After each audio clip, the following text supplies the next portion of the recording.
So games happened this weekend, huh? Yeah, I wish they didn't.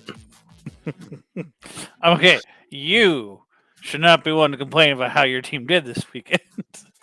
Granted, I think that's fair. it's for the best for me, but still. But still. Yeah, As far as the long con goes, exactly. Plan ahead. 'Cause that's all I got right now. And Portal Keem.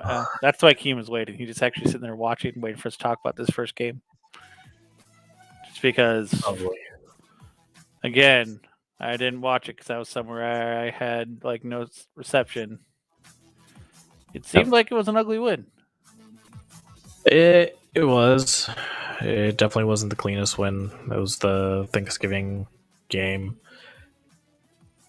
and I mean, it's 27-17 with they had 4 turnovers going for them. 4 picks and you only won by 10 points. 10. That's not great. And you had Cooper.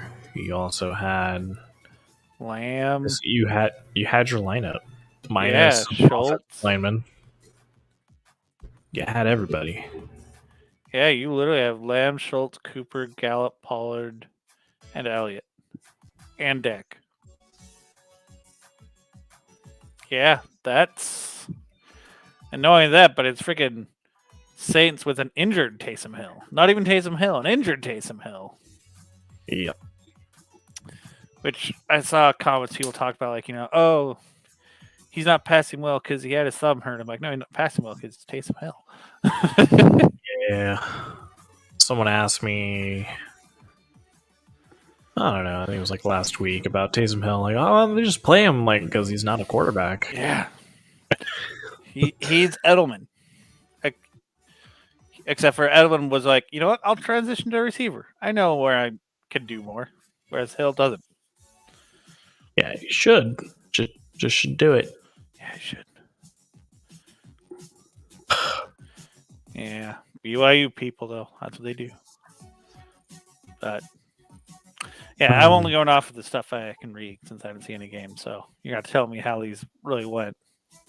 Okay, so just based on, I'd say, an unbiased like impression, the rest of the season is going to be rough for the Cowboys. It's going to be even worse for the Saints. Yeah, and I don't know. I think the Cowboys are in a risk of losing the division, which is wild. Because Washington's 2 games off. They play each other twice still. Well, it's also Washington hasn't been great. They've still been solid-ish. They've been getting the wins. Yeah. They might be messy, but they're not like you don't have the talent on the team that should make a pretty win like the Cowboys. Well, even the Eagles are starting to get some wins under their belt. Yeah, they're right there in the mix. Yeah, I don't think they'll win the division, but they could definitely play spoiler to the Cowboys. Oh yeah.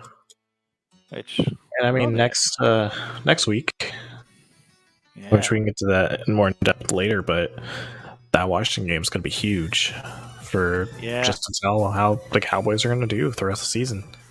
Yeah, I mean, even splitting with them makes things real difficult. Especially because, like, you have a game against the Giants, but then you play the Cardinals and end with the Eagles. So you figure you drop the Washington game, you could potentially drop the Cardinals and even the Eagles. So that'd be pretty bad. Yeah. I don't know. This is going to be a rough uphill battle, I think. It shouldn't be a rough uphill battle, which I think is a key point when it comes to Cowboys. It's going to be, and they're only making it more difficult on themselves. Oh yeah, yeah. It really is one of those, like, on paper, like, yes, they've have injuries into their O-line, but still, it's like the Chiefs, where the amount of weapons you have, how even with a mediocre offensive line, you still should be able to get something going on, especially because the Cowboys have a much better run game. Oh, if they commit to the run, they have one of the best in the league. I mean, the only thing going against that is the offensive line being beat up. And then, but yeah, they just need to feed Zeke and feed Pollard, and you completely split the load. Yeah. Oh man, Steven, I'll get into that in a hot minute. And what a minute it will be. But yeah, that's... I won't post that because it's a family show. But yeah, I'll go with it. You could act. And then speak to that. So I've been and before we dive into the rest of these games, I've been rewatching the league. And if no one's seen the league, it's a TV show about fantasy football. And it is the main reason I started playing fantasy football. You're fine. We see it. People on Facebook see it, but I don't care. Yeah, we'll let them slip every now and then. But I made a bet with Kima that depending on if they both make it to the playoffs, Niners, Cowboys, whoever gets further up until NFC Championship game, the other person has to wear gear for that team for that following game. Say they're both in the first round. Say the Niners get knocked off, Cowboys advance. Then you gotta wear it during the following to a public place. Watch the next Cowboys game in Cowboys gear. That's pretty funny. Alcohol was involved. I could buy that. Did this happen over this weekend? It did. But what happens if one of your teams doesn't even make the playoffs? Then just... I don't know. Well, we'll see. Because the way I described it, it was, okay, they both make it.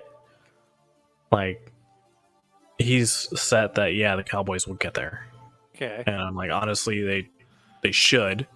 They should. I kept iterating, should. They should get there. The Niners have an uphill battle. But there's no reason they shouldn't be able to win against the Texans, the Titans, especially if they can bolster the run game and if Derrick Henry isn't there. I'm curious if and when he comes back. Falcons. And we have the Bengals this weekend. Which, that was seeing that score.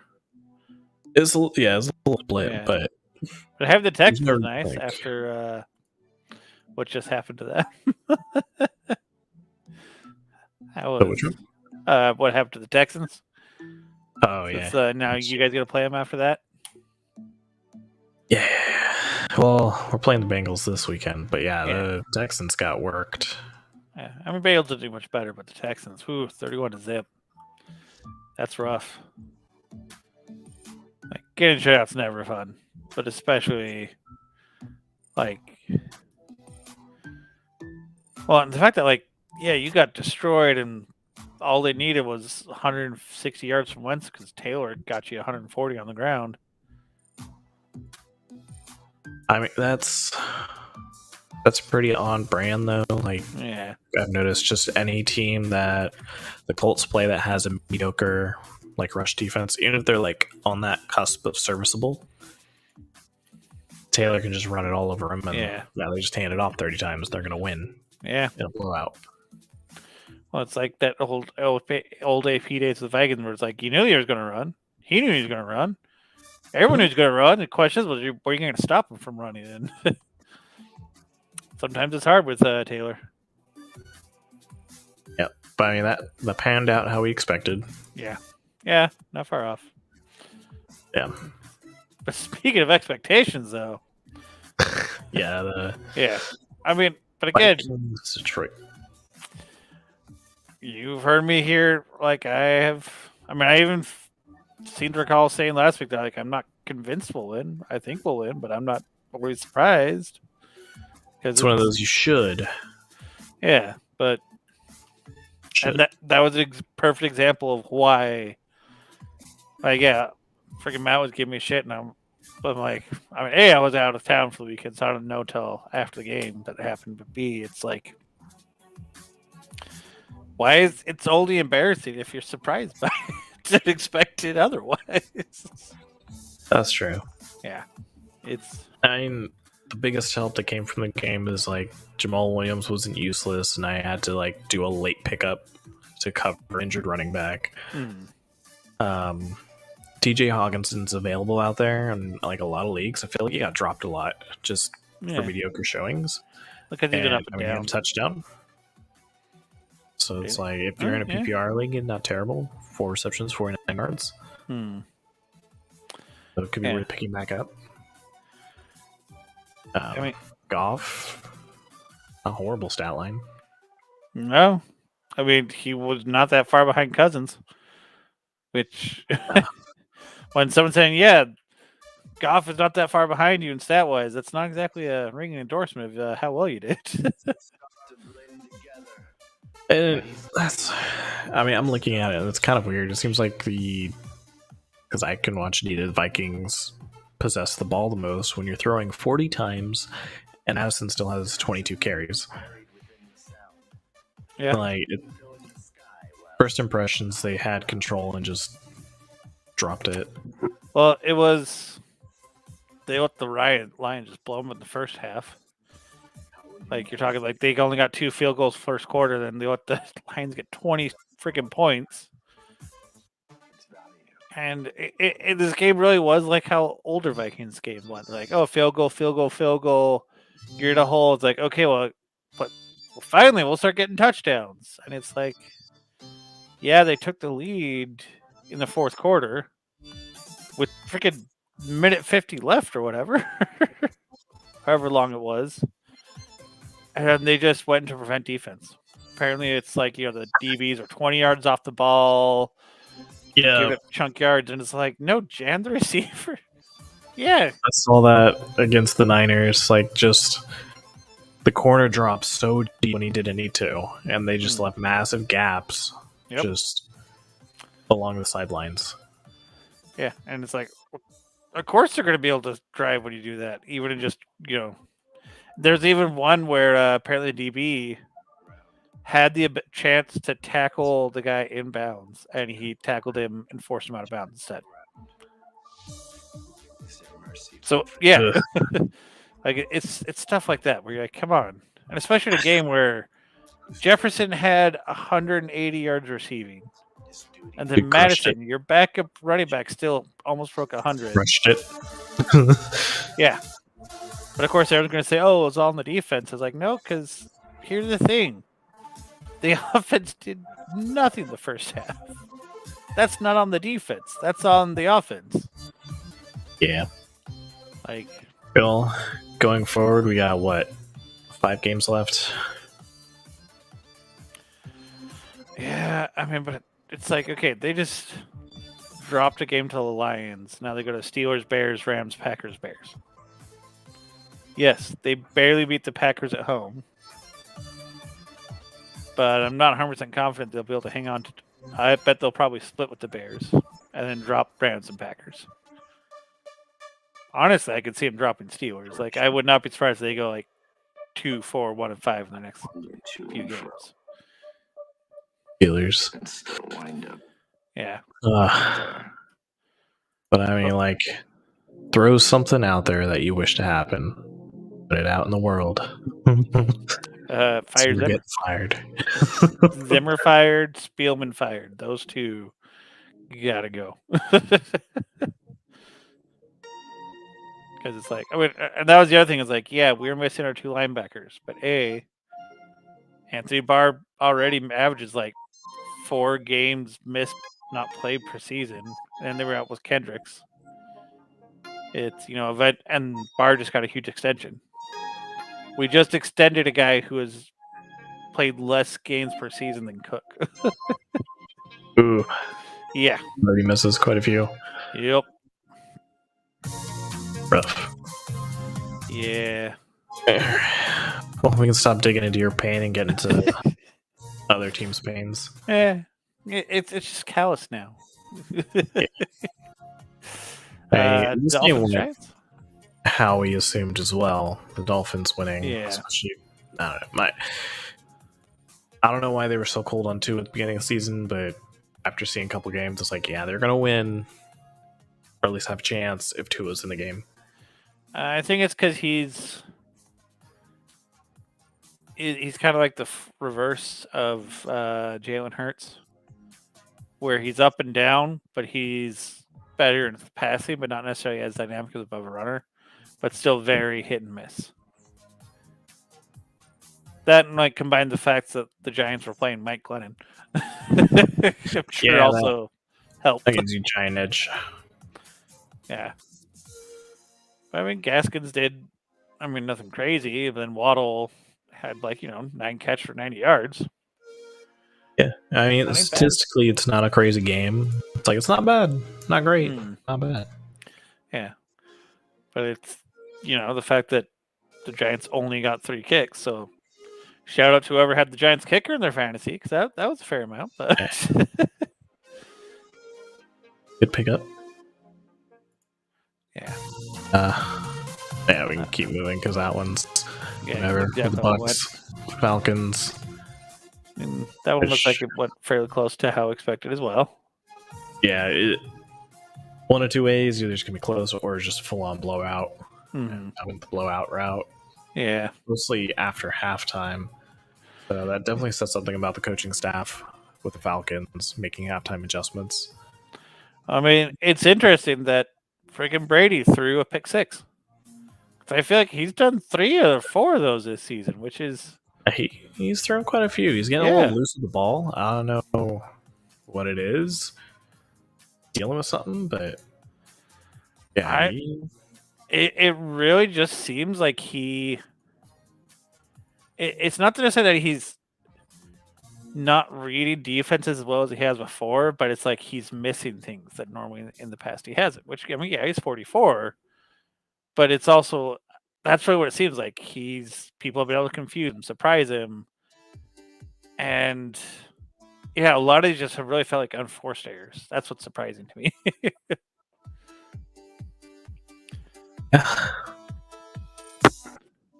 But beyond that, yes, it went, I think, exactly how we expected. Also impressed that Gronkowski played as long as he has so far. I think he's on like a 3-game streak. That's more surprising than Brady played at 44. Is Gronk still going? Because that guy feels like he's one. Broken.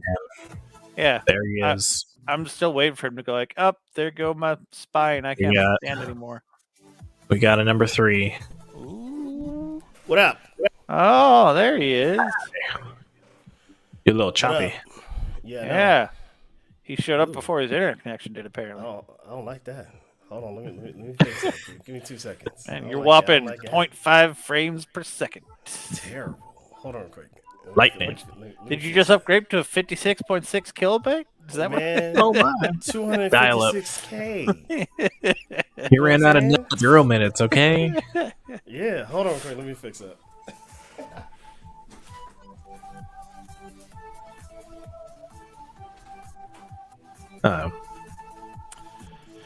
I feel plus side that came out of here is Tom Brady did something for me in fantasy because he's been pooping the bed the past 2 weeks. Yeah. Evans had a good game. I'm just happy that at least Patterson still did something, which props to him because that's still impressive, all things considered. Yeah, his own little resurgence as running back. It's been pretty awesome to see. Russell Gage. This is what people always tried to do with him. This is what they always tried to do, and who'd have thought the Falcons without Dan Quinn would do it? Yeah. And then a couple things to keep an eye on is Russell Gage. He's available in a lot of leagues. He went for 130. Yeah.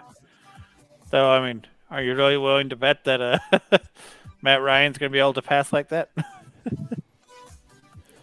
I mean, that's fair given the Bucks and their corner issues. Yeah. But at the same time, Russell Gage and Kyle Pitts are kind of the top targets, if not Cordell Patterson. And then at least until Nick Side comes back. What's that there?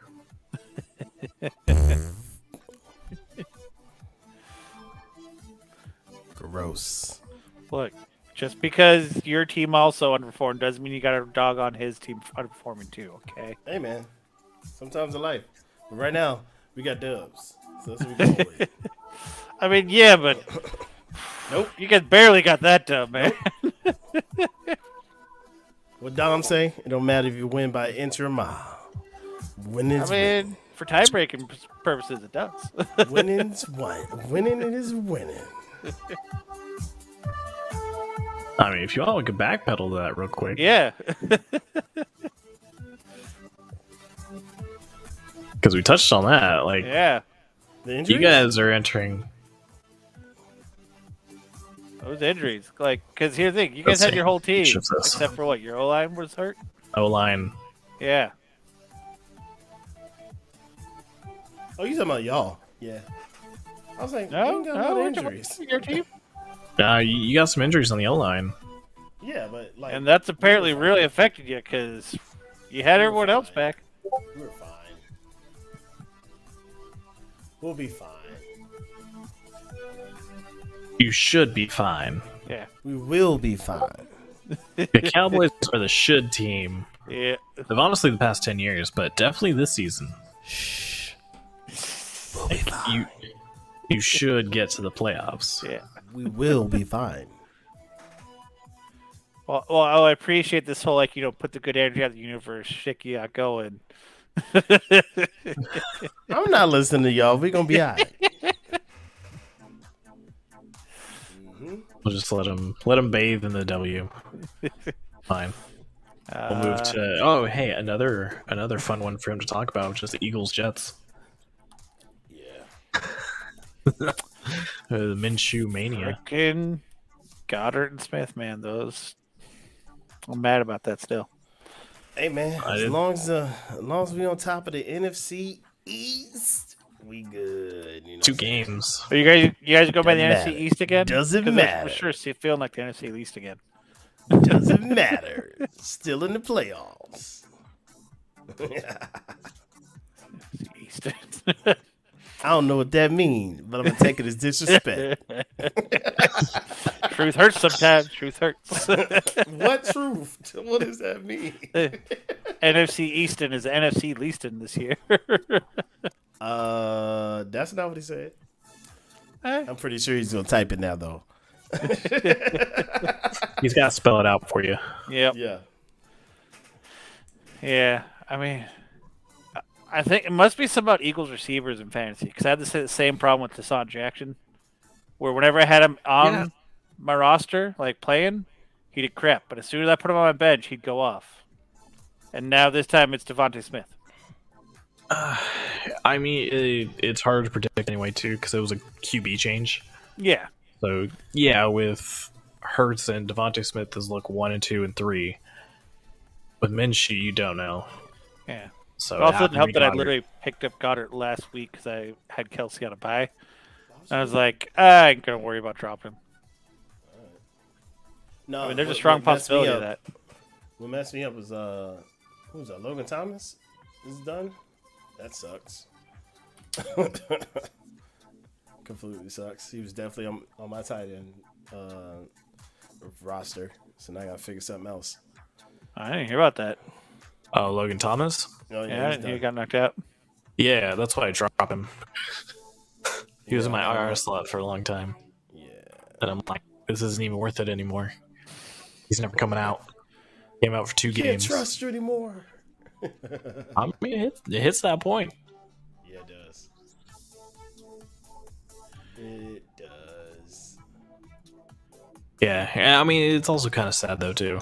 Logan Thomas is such a good player. He was. Yeah. And, I I mean- mean, someone... Oh, sorry, but just like get back into the Eagles, Jets here, but like someone to keep an eye on too for future is Elijah Moore. Yeah. 'Cause he's been doing pretty well when Flacco was in, White, and even Wilson now, like leading in receptions rookie this season. Yeah. Well, like he's been having some solid games. It's one of those you can tell he's really more held back by the offense he's playing in, not necessarily lack of ability. Yeah, but if he keeps putting up stats, nice. Yeah. Potential fantasy later pick next season, like he was this season, but he'll pan off hopefully earlier next season rather than this one. She would have had to have held him because he wasn't doing anything early in the year. But I mean, also the odds are good. He's probably still available in most leagues right now. He might be, yeah. A lot of people. He's one of those players that people move, so you pick him up for a week, drop him, pick him up, drop him, like the old Deshaun Jackson. Yeah, I actually picked up Deshaun Jackson. I think I'm dropping him. Where did he go to? He's with the Rams, wasn't he? Mm-hmm. No. Deshaun's with Lord Jesus. He left. Was it? He's with a good team. Hold on. Another big arm quarterback. Let's see. I got it. Oh, darling. Well, he was with the Rams, but then he moved. Oh, Raiders. Raiders. He's with the Raiders. Yeah, that's why I hate him. Yeah, but so he was with the Rams. Yeah, but now he's with the Raiders. That's right. Yeah, and that's what I remember because he had a really great catch, a couple great catches that game. Yeah, but to be fair, he left him open. True. I mean, you're not wrong. But he still made the catch. I could have made that catch. May not have gotten as far, but I would have made the catch. Yeah. It was a bad like that zone and then like plus single coverage. man coverage was bad. So we backtrack back to the Cowboys. I think Diggs, as great as a corner he is, he's a little double-edged right now because he's going for those interceptions. Double-edged. So he's going to give you great plays, turnovers. But because he's going for that turnover, he's going to give up some plays because he's jumping in front of that receiver. You see that a lot with the ball haul kind of. I would agree with you if I didn't see him swap balls too, though. You know what I'm saying? And honestly, I was very, very happy to see Brown step back up because after that Raiders game, I just saw him miss a couple. In that last game against the Saints, I saw him miss some. Mm-hmm. Like, he went for the ball, and if it wasn't for safety help, like a little further back, basically, had he played the player, not the ball, he would have stopped him right there, maybe first down. Yeah, which... So, honestly, you're not wrong, but at the same time, like, I kind of got to agree with Nightlife. Like, ball hawks, man. Like, go for the ball. Because that's gonna give you it's gonna give you the greatest dividends. Like it's great when it pays off, but the problem is like he's good enough that it's paid off. But where I was trying to go is I've seen this kind of like trend upwards where more and more players have tried to go for the big play, the ball hawks interceptions, which is great when it pays off, but that's not going to pay off for everyone. So what you've seen more and more is a lot of players giving up big plays because they tried to go for the interception instead of the tackle. Like a lot of people try to light him up instead of, I think that's where Adam is talking about. Like, I think that's knowing what he's going to do. Then our safety at that point can kind of keep tabs on that. You know what I'm saying? So. It feels like the part of me. And yes, pass rush will get you picks. That's true. And that pass rush has gotten a little healthier. But I'm just saying, individual. You, D-Law. Individual great player. Just you watch him and he's a little double edged. So I don't think so. I think he's got enough help in order to do that. I think he can operate in that space, and I think the 10 picks this season proves that. You know what I'm saying? Like, he can operate in that space as long as he's got assistance to do so, and they're giving him that. So I disagree. No, really? No. I disagree. Cowboys? No. Well, going legitimate reasons though, not just because I'm like, he's got on a blue jersey. No, that's what I said. Like, I prefaced it with he's a solid player. Like, watching him play, he creates those plays, but just seeing his tendencies, which is the ball hawk, I can give up a play here and there. I think if you have the help, it's not necessarily a bad thing. Froze. Oh boy, that was all bad. But I that's think it. if you have the help, it's all good. Yeah. So I don't know why I froze. It's terrible. Speaking of having help or needing help, those Bears, man. Matt Nagy. Someone needs to help Matt Nagy. As much as it pained me, I picked up the Cardinals defense wherever I could. Just knowing. I'm like, Dolan's going to be throwing some ducks out there. Yeah, freaking 4 picks. I'm like, man, Montgomery. Duck season. Montgomery had a solid game, though. He did. Like, at one point, he was at like 19 points without a TD. And I'm just judging by the stat line, but I'm guessing they didn't start with a run game early enough. Well, no, because that's the thing. It's like, so KD on check, he was, I think, something like halfway through the first. I think it was in the first half. He was already close to around 19 points. He just didn't have any touchdowns. So he just had a whole bunch of yards on the ground. They just weren't actually converting, and that's what was going on. Because they were probably turning it over from the looks of it. Yeah, that would make sense. And Oh yeah, surprising. They also had. What's crazy is the stat line in this game is like Andy Dalton, 26 of 41, 229 yards. Kyler Murray's 11-15, 122 yards, and the game still ended up the way it ended up. Yeah. Turnovers, man. Turnovers. Yeah, man. Yeah, that'll do it. Not only that, but the Cardinals are getting towards an offense that's kind of uncharacteristic for Kingsbury, which is running the ball. Yeah. It's something he really doesn't do that much, but Connor had 20 for 75. So yeah, like that's not bad. I kind of do expect him to get away from it more though towards the end of the season, just because he loves to throw the ball. Well, especially now that Hopkins is back too. Oh yeah, like yeah, that. Honestly,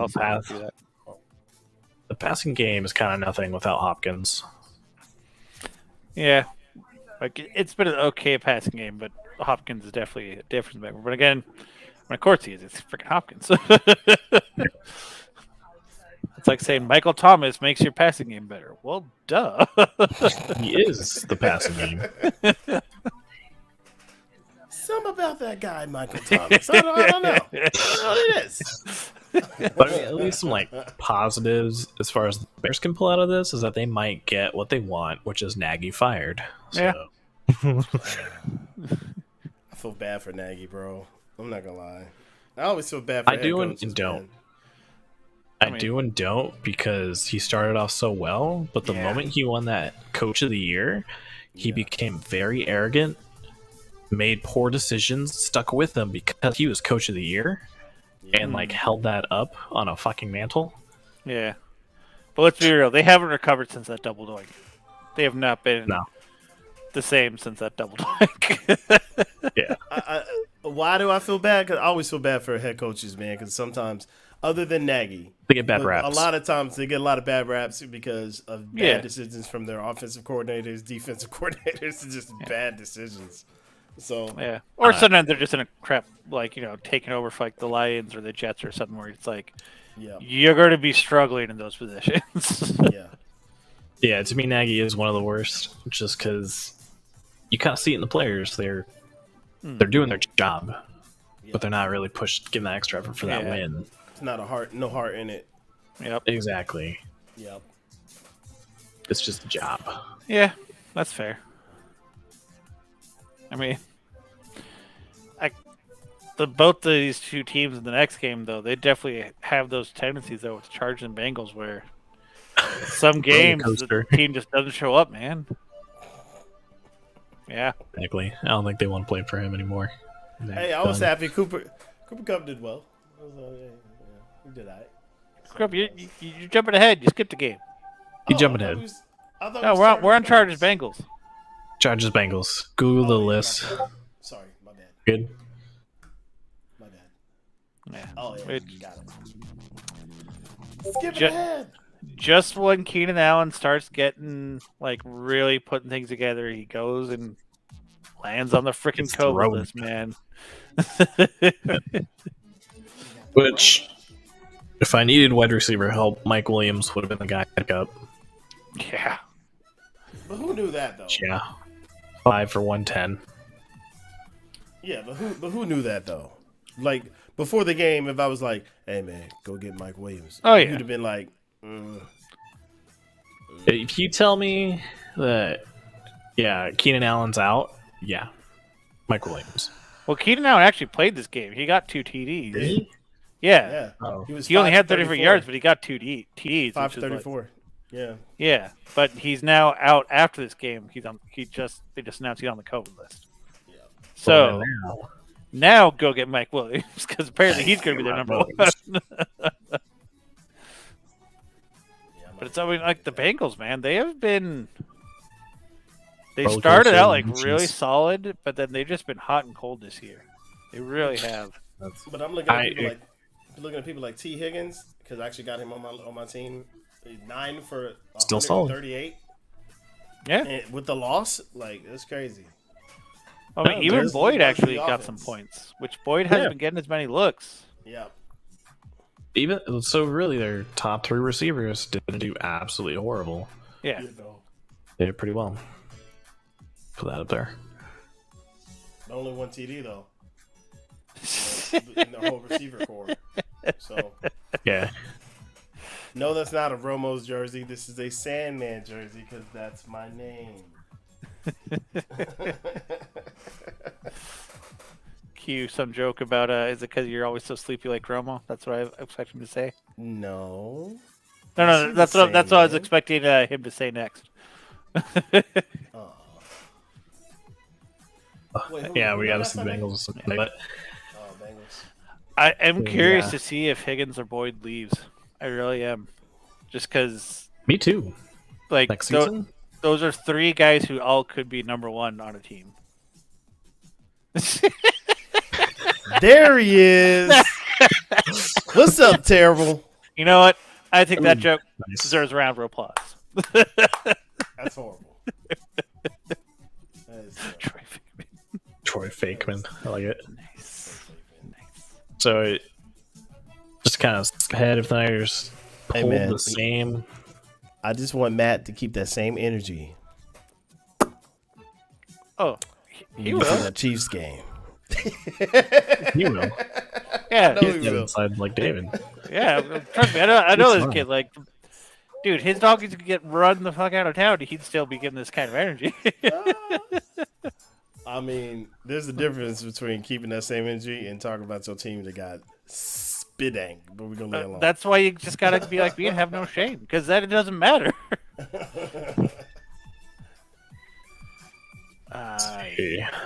Now we can do the game you were so eager to talk about. Oh yeah, Cooper Cup. Yeah, that's a good game. That's all I'm gonna say about that. That was a great game. Yeah, that was dirty. So It was a great game. I read an article on this game though right before we hopped in here about Robinson getting benched. So he had 8 carries, 20. So he fumbled early in the first half. Mm-hmm. Apparently, he had the ball ripped out of his arms by Aaron Donald. So I can't really blame him. Yeah. But he lost that fumble, got benched.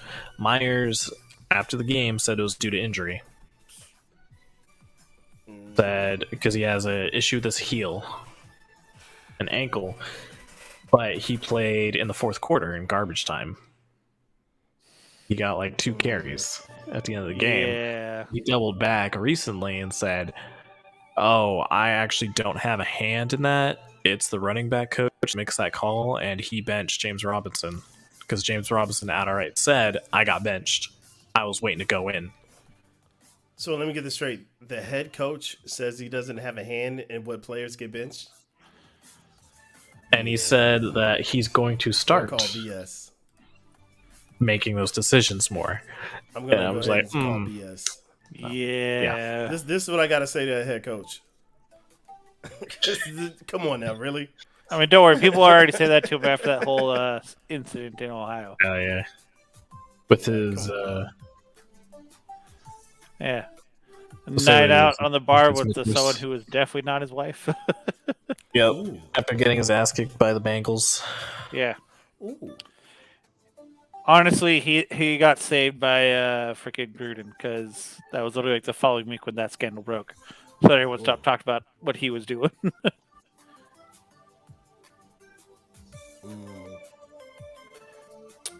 Yeah. I mean, it is interesting how like there are some coaches that as soon as you fumble, they're like, "Oh, you're in the doghouse."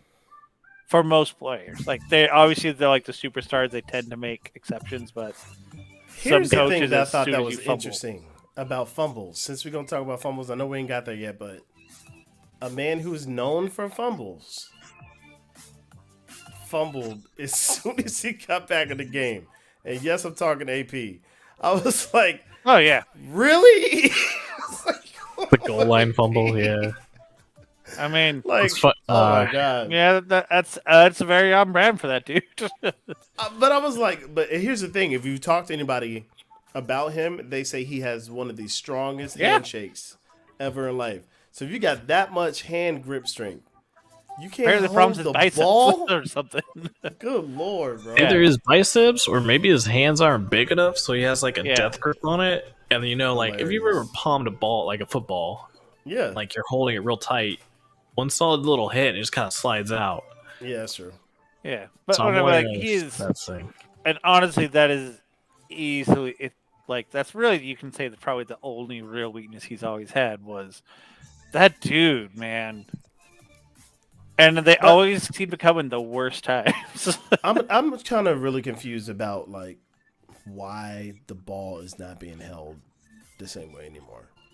And I've had this conversation with you, yeah. but Well, when you I brought up remember before, this. I remember that. Like, what happened to this? So you're know supposed to what do I'm that saying? in traffic, but you can't run very fast like that. yeah, Yeah, but we're talking about people trying to make cuts and they still got the ball like this. Like, they're Yeah. trying to make cuts in traffic. You know what I'm saying? Like, I'd rather you So- protect the ball, man. Yeah, that's the difference because like a lot of the old running backs that's all they did is they held it here, high and tight, both arms. And they There are used to do people jump built- cuts. They used to do jump cuts in order to get those cuts in. But like these But guys those are were like bigger trying to guys. use their arms. Yeah. And like, you know. Well, another thing also, to you figure you don't do as much of the downhill running as they used to as well, and that's a lot easier. Where it's like just QB turn and hand off, and you're just plow ahead like that. yeah, There's but a lot more even edge using, trying to snap around, a lot more trickery involved. So that's true, kind but of, I even think, part of doing the you reason could why. do jump cuts. You can hold the ball like this and do jump Yeah. cuts and get through. You know what I'm Yeah. saying?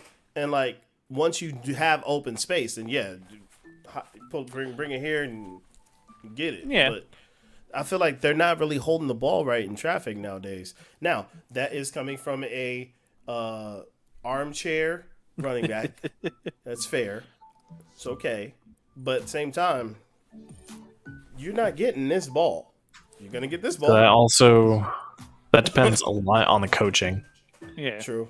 Because after we had that conversation, I paid attention a lot to the Niners games. Mostly like watching the running backs run. Notice if they ever got the ball, as soon as they get the ball, they're two hands. As soon as they break free or they're hitting a hole that has like a fair amount of space, they open into one. Which that's good coaching to me. That's Yeah. what it's That's because supposed to they have that old school running back in Bobby Turner, who's their coach. So I'm sure he's coaching that hard. be. Good. Because they're probably not losing the ball. How many fumbles y'all got as far on the year as far as your running backs? I don't know, maybe 1, 2 were Sound called about back. right to me. So Sound about right to me. You tuck the ball right. I'm saying. yeah, but with that, I Get feel your bad life for James together. Robinson. I could see him walk next season. yeah. Honestly, I could see a few people walking because Yeah. Meyer does not seem to have that locker room under control. Yeah. Meanwhile, I mean, speaking of locker 37 rooms points under later. control, the Raiders. No. Meanwhile, 37 points later on the Ram side. I mean, They got spanked. yeah, That's Rams what we against expected. yeah. I mean, I'm saying, the good Lord, to see somebody get beat up like that is so bad. So I mean, except for last the week, Jags, though. last week I said the Jags have a sliver of hope, and that's entirely based on if the pass rush can get home, because they have a halfway decent pass rush. So that's being like they have that, and if they run the ball and can control the clock. They did neither of those. And it's true. So how do we want to address the whole OBJ situation? Like, what are we thinking as far as ceiling for him? I think he's a little below Randy Moss at the cloud of his career, where he's more going to play more of a Deshaun Jackson role. I don't know You about don't that. think it's the way he competes with like Higbee or Cup? I don't see any way he'll compete with Cup at all. Well, yeah, that's Cup. Yeah, but even Higbee, because here's the thing: it's like, look at his time in Cleveland. Yeah, Mayfield's not exactly like a super crazy awesome, QB, but it was one of those. He's not the same OBJ. He's not the same OBJ that we saw win Super Bowls and make like just crazy grabs and else can do. That's not to say he's not a bad receiver still. It's just he's older. He's lost a step compared to some of the younger guys, and that's why and not only that, he's not going to be able to get the rapport that Higbee and Cup have with Stafford, who've been playing with him all season. True. No, So that part I think- agree with you on. Because what the people were pointing out before was he just didn't know the playbook yet, and I think that's he can learn that. And Yeah, possibly be more of an asset. At least, maybe play more of a slot or something like that. Open something up. You know? oh, no, I So- think he can get like a lot of plays, but I think it'd be more in a wide receiver 3 capacity. That's really where he'll find his niche. Right now, that's where I see him right now as wide receiver 3. I think Van Jefferson has an edge on him just because of how young he is, and he has legs. Like, you watch Beckham run his routes, he's lost that step, like Boo says. So he got that touchdown. He doesn't have a lot of yards, so I think that he's definitely a red zone threat because he can run that route, and he still has got some hands. moves to shake a he still guy, got and he has hands. The thing is, he can't make those deep routes like he used to. So if he runs that deep route, he's more than likely a decoy, like he was in the Niners game, and even probably in this game. Like, he probably ran decoy a lot to free up Cup and Jefferson and Higbee. So, yeah, like, as far as option 3s go, though, it's pretty good. I mean, But, yeah, I think he's sitting third on their roster, and I don't know. I see him in fantasy getting picked up here and there, yeah. but unless you're hurting, I wouldn't touch him. It's like, to me, it's like Antonio Brown in Tampa Bay. It's like, that's not to say that when he's playing well, he's not a great receiver. It's just Evans and Godwin, man. They're your 1 and 2. So he's going to fill a role that's more like, okay, he's either a decoy to try to take people off of them, or if people are going to go, no, screw it, we're going to really focus on these two, he's going to be open more to get plays. So we'll have that definitely happened. Like 2 games ago, he was just grabbing everything. Yeah. That's because everyone's keying in on the other two, and so it's like, okay, yeah, he has the skills. I don't think he'll get cut yet.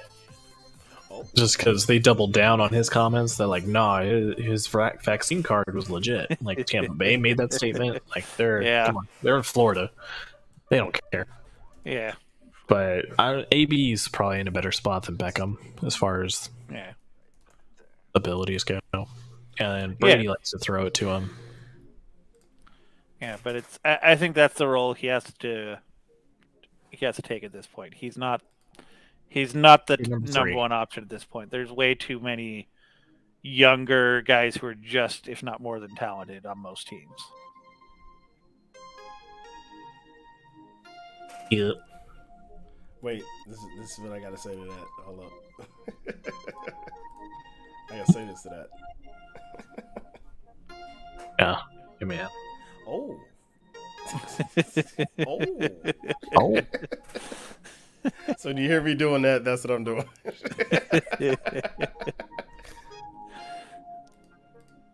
Speaking of Washington and the Raiders. Yeah. So you guys got Washington next week, and Washington. They look good. I'm not gonna lie. As much as I hate to say that, as much as I can't stand them, they look good. You'll be fine. I can't stand them. But they officially confirmed that Fitzpatrick is out for the rest of the season, so you're fine. It's Henneke though. We'll be that was a joke. I saw I saw that headline. I was like, I didn't even know he was still playing. Right, that part. Yeah, no. He was technically still on the roster, but he was on IR. Yeah. 23 of 30, 196 yards. Not bad. Raiders will win with D50.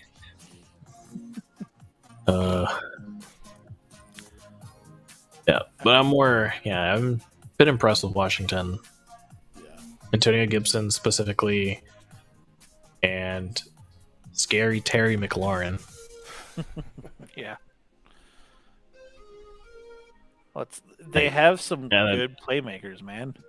Dude, and the defense has been stepping up. I got Without McLaurin on my Chase. team. I got McLaurin on my team. He definitely killed me one week and was great this week. So it was. And even this week, he did okay. Yeah. Like, stat wise, 3 for 22. Yeah. No touch, no Like, TDs though. No, he was just involved. He was kind of there. But yeah, he's got those big weeks. And then if Thomas is done for the season, like, he's going to be probably way more target valuable. 1 and 2. Oh, yeah. Yeah. Going into the playoffs. So let's see. So they're waiting for the results of his MRI, it looks like. Yeah.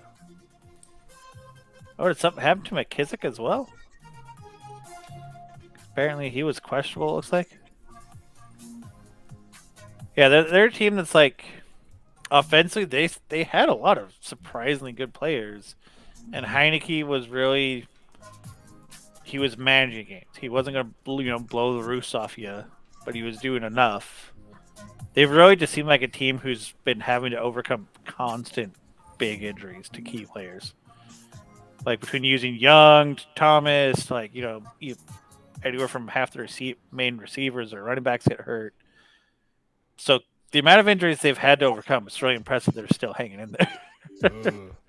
Yeah, and it looks like they probably get McKissick back for their game against the Cowboys. He's out with just concussion, protocol. He can stay out. That's great. Exactly. Because he's dangerous, especially if they don't have Thomas, because they involve him a lot in the passing game. Yeah. Nah, they don't need to. But we'll get to that future game soon enough. We don't need to. We're still in the past. With the Ravens and Steelers. Again, since I was out of town, I didn't see any of these stuff. The only thing I saw from that game was a highlight of a very, very mad Lamar Jackson at the end of the game, it looked like. Yeah. Ron Rivera's a good coach. I understand why Carolina let him go, but it's still one of those, it was also so kind of surprising just because... Oh, I was surprised. He's a good coach, man. I don't know. That was, if they were going to move, that was the time because they needed to make some player change anyway. But Lamar wasn't stellar, but at the same time, it's like they didn't have a run game. What do you mean wasn't stellar? He was 23 of 37, 253 yards. Yeah, so his stat line was similar to Big Ben passing. Yeah, very. Yeah, except he also had the interception. Yeah, you didn't have that one on INT. Interception and 7 sacks. Yep. Yeah. Yeah. And that, it's getting to the point they didn't get a run game, which is all that offense revolves around. Mm-hmm. Yeah. So Pittsburgh did a good job doing that. Yeah. They got more rushing yards than Pittsburgh. They got 107 versus 85. Yeah, but half of those came from Lamar, half of those came from Freeman. Yeah. And 1 yard came from Murray. Yeah. When the quarterback, all the work for the exactly. So you're looking for the running game. Jackson probably got most of those yards on scrambles. Yeah. And when it's that, you're not looking for the running game. Yep. It's just we got to contain him better. Yeah. And he did a decent job spreading the ball around in the receiving. It's still one of those that they really need both faces going because if you force Jackson to either pass or scramble, that's when they really get out of rhythm and start kind of struggling. Well, since we talking Steelers, you know what I'm saying? One more.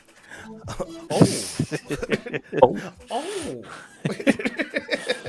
I mean, I've been saying it all year. Like every time you're like, okay, are they going to just like finally move on from Big Ben? He just goes, nope, never mind, and they win a game. You're like, how? How do the Steelers keep doing this? But I like that organization, man. I like how I like the loyalty in the Steelers, man. Like if I had to have an AFC team, it'd probably be the Steelers because I like the organization. You know what I mean? So yeah. I mean, they're loyal to the right people. Yeah, they try and do right by them.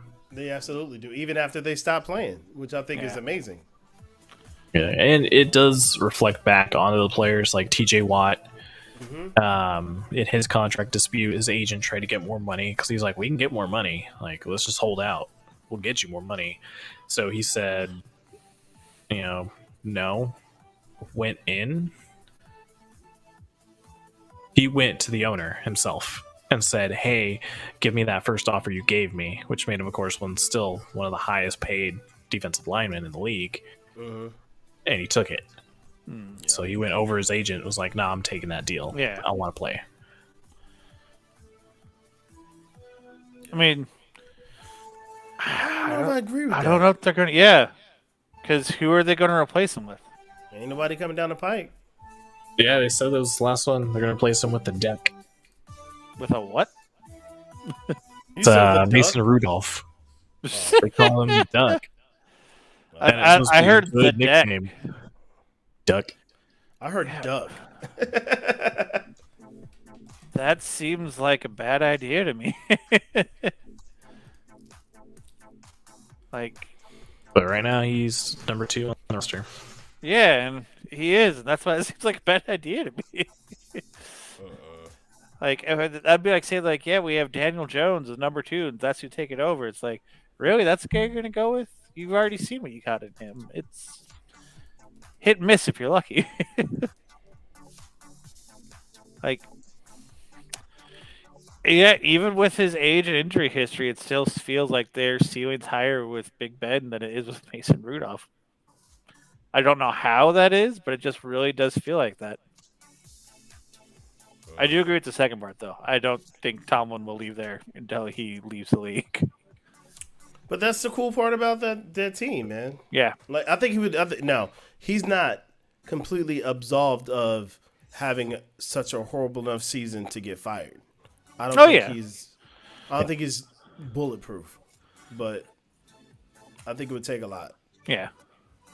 Well, I mean, I'm sorry. Like, I still think he's one of the best coaches in the league. Just because if you really look at some of the teams he's had that he's still made the playoffs or been in the hunt for, yeah, there are few coaches who could do that. That's a fact. Hey, Knight, check your messenger, bro. Let's see. Ooh, here we go. I think it's time. We really just dive into this one here, Adam. The time has come, sir. So I do want to preface this with a little bit of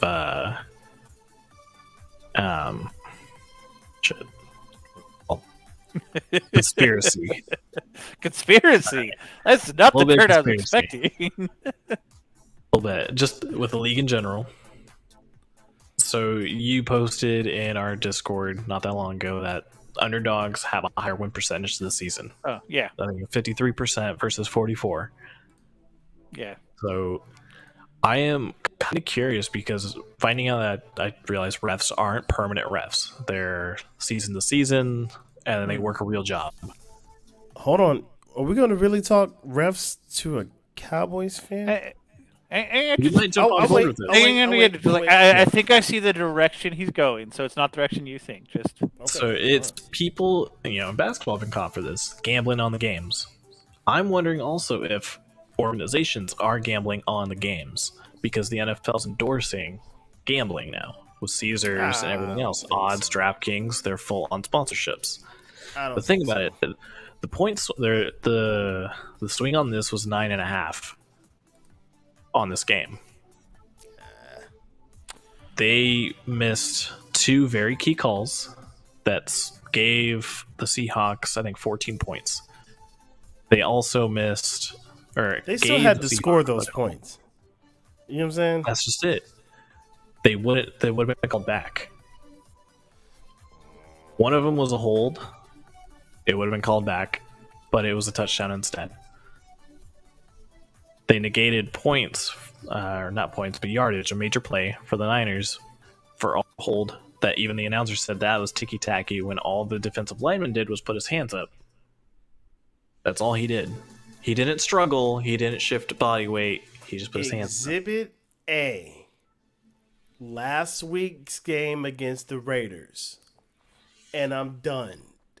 I open and rest my case in the same sentence. I'm disappointed in you about this conspiracy. I'm disappointed. Because if anybody knows the woes of bad mother calls, it's your boy. You know what I'm saying? Like, they make sure to call everything for us. But that's also part of it. They're going to call more on that favorited team. The Cowboys were favorited by 7.5 points against the Raiders. I don't believe the conspiracy. So I don't think it's due to gambling. I think it's due to. I think it's, well, for us, officiating it's is always systemic. off. For you guys, sure. For The us, refereeing they're is always always calling off. us. It also doesn't help that they keep changing the rules every season, so they keep calling things differently. There's no consistency. That's But fair. at the same time, it seems like they're calling more in favor towards the underdog, which can swing betting favors. I don't know if I could give it to the betting, man. I mean, As much as I want to help you, dog, I can't do it. I think full on. Thought I understand what you're thinking, but I think he's more correct in that it's not a conspiracy thing, it's just systemic for a couple reasons. Yeah. One, and this has long been a criticism of the NFL, is that how can you have such a crazy, huge league built on like relying on this money and not have permanent full-time refs with a robust coaching system? Yep. How can that not be a thing for you? You can't tell me they can't afford it. They can't, That's a big one. they should do it. And that's been a problem for a while, where, like, I mean, go back to the lockout year or the year before that. I mean, what was that? The infamous play for which, funnily enough, I'm pretty sure involved, if I remember correctly, involved the Packers and the Cowboys. You mean the catch? That was a catch? Yeah, that was a catch. Yeah, and that was how long Packers ago? Or Packers, Seahawks. But yeah, no, I remember them. Yeah, they've always had a problem with, right? The refs have just progressively getting worse, which I think is just a combination of not having permanent, well-trained employees. The other a factor was why it's a systemic thing, that it's not a conspiracy. It's just is that think about how the rules changes have been happening. It's that they've been ridiculous, but we see this every year where the league's like, hey, this is going to be a point of focus. Every year when a new thing's a point of focus, they're just collaring every little thing for that. This year it's been taunting. And you're like, how is that taunting? But then it's slowly eased up. People have adjusted. We saw the same thing with the roughing the passers, where like you sneezed on the quarterback and everyone got flagged after the rule change for Aaron Rodgers. But it got better halfway through the season because players adjusted. Yep. So they're making the more favorable towards the offense, and that in turn is leading to, I think, a lot more swings. And then it's also all of a sudden the refs will go, oh, we're going to they do makeup penalties. They do a lot of stuff because they're not well trained. They miss things. It's not necessarily a bias thing. It's just the NFL doesn't want to do anything about it for whatever reason. See, here's the thing about taunting for me. I am definitely a person that says, hey, man, let's play the game. You know what I'm saying? Like, waving bye to somebody, like, trying to laugh. Like, you wasting time, we could be playing the game. You know what I'm saying? That's just my personal opinion. Now, are there ticky-tack taunting calls? Sure. Like, you should be able to, like, get hype after you do a great play. You know what I'm saying? And that not be misconstrued as you trying to taunt. You know what I mean? Yep. But a lot of these dudes do talk smack after the fact or make gestures. A lot of people say that they feel like that's part of the game. Sure, I guess, but I don't really see it as that. I'm of the uh, Barry Sanders' mind. Act like you've been there before. Yeah. Do something. Act like you're supposed to do that. That's normal for you. You know what I mean? So I'm not mad about. I'm mad at the overuse of the taunt flags, like the flags for taunting, but I kind of feel like that's going to straighten everybody out a little bit. Not gonna lie. If they stick with it, yeah. I mean, my biggest problem with officiating is that I hate when it's not consistently called. Not That just from part. game to game, but within a game. That's when That it bugs part. me. That's true. It's I've seen that a lot in the season too. yeah. Because where- somebody else waved. I saw somebody wave and get flagged. I think it was I want to say it was Tyreek. And then like I saw somebody else wave. I think in last week in some game, and they didn't even throw a flag. Well, I mean, even within a game, and I've seen this happen sometimes in favor of one to another, sometimes in favor of no team, where what will suddenly happen is they'll call the game one way the first half, and they're like, so the player's like, okay, this is what you're going to allow, this is what you're not going to allow, cool. And then all of a sudden, the fourth quarter, they'll totally change how they call the game. And things that weren't flags for the first 3 quarters are, and things that aren't. That's what really bugs me, because that's when you start seeing a lot of that controversy, where those like people playing with penalties is when you aren't consistently flagging things in the same game. Because then it's like, yeah, of course you're going to feel like you're biased, especially if you're missing things for one team and the other when you called them in the first half. Yeah, it's going to leave a bad taste in people's mouth, and that's I think why they should be full-time gigs. This should be I agree. what they dedicate their time to. I agree. Yeah. I feel bad because I actually didn't know that it was in full-time gig for them. Yeah, I kind of assumed I thought it was for a minute too because they have a union. Like, I figured they were full time, but then I even also thought about it a few years ago where they said, yeah, they're lawyers, like they have day jobs, and then it's like, oh, it's full on. Well, then it sounds like they need to make it. They need to pay them enough to make it attractive enough for them to want to just ref. That's what surprised me the most about it. When I found out about this, I was like, okay, how is it you're not paying them enough to make sure that there's no chance of them like taking a bribe to throw a game? Yeah, that's why I was so surprised by that. It's like you pay them as a full-time job, so they don't have to go work another job, so you're not having to worry about any of that. And as much as that almost bolsters your argument, I refuse to believe it. Well, I mean, I'm the kind of guy where it's like the problem with that. Why I would say it's not a conspiracy is this day and age, it'd be way too hard for them to keep under wraps at this point, especially with some of the guys. Like by now, some sort of paper trail would have showed up. I think absolutely. So that's why it's absolutely. What is it? A never attribute to intent, what you can attribute to incompetence is essentially, I think, the quote. Philosophical over here. But getting back to the game, I guess. Ooh, spicy! Look at the spicy. He's spicy.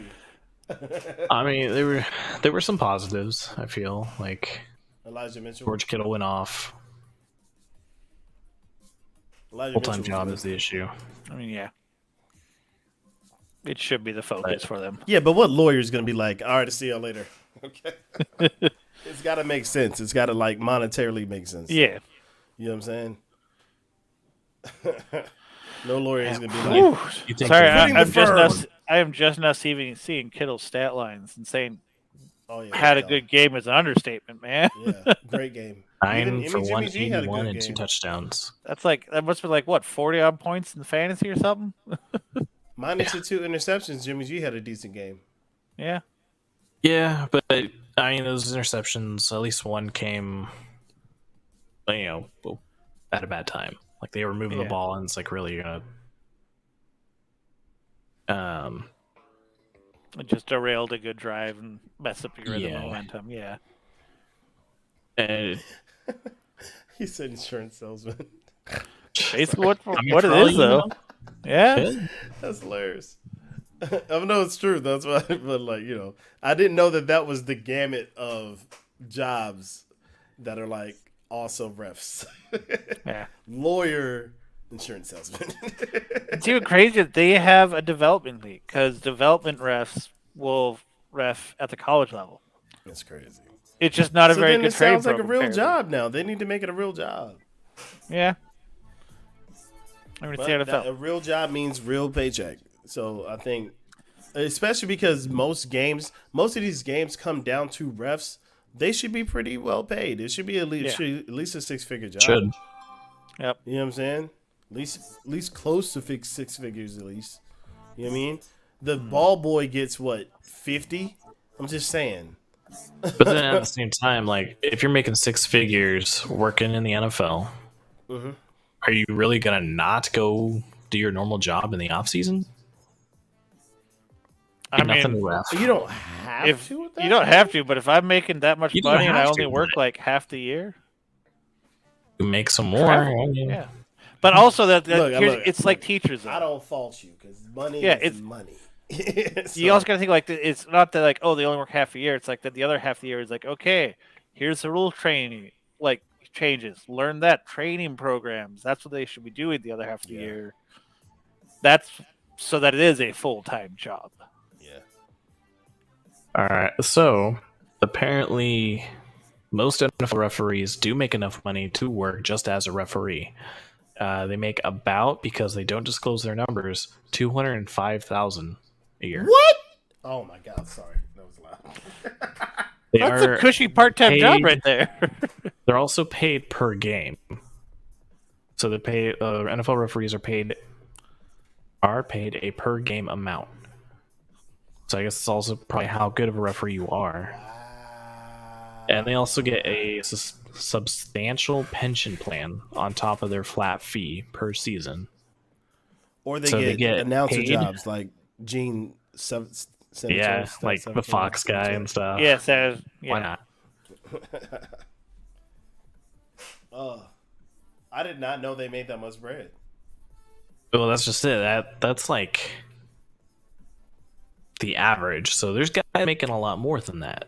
I'm sure guys like Ed Hockley, they're probably making upwards of But that 500. also means though that there's guys making a lot less than that, especially if it's per game performance based. Yeah.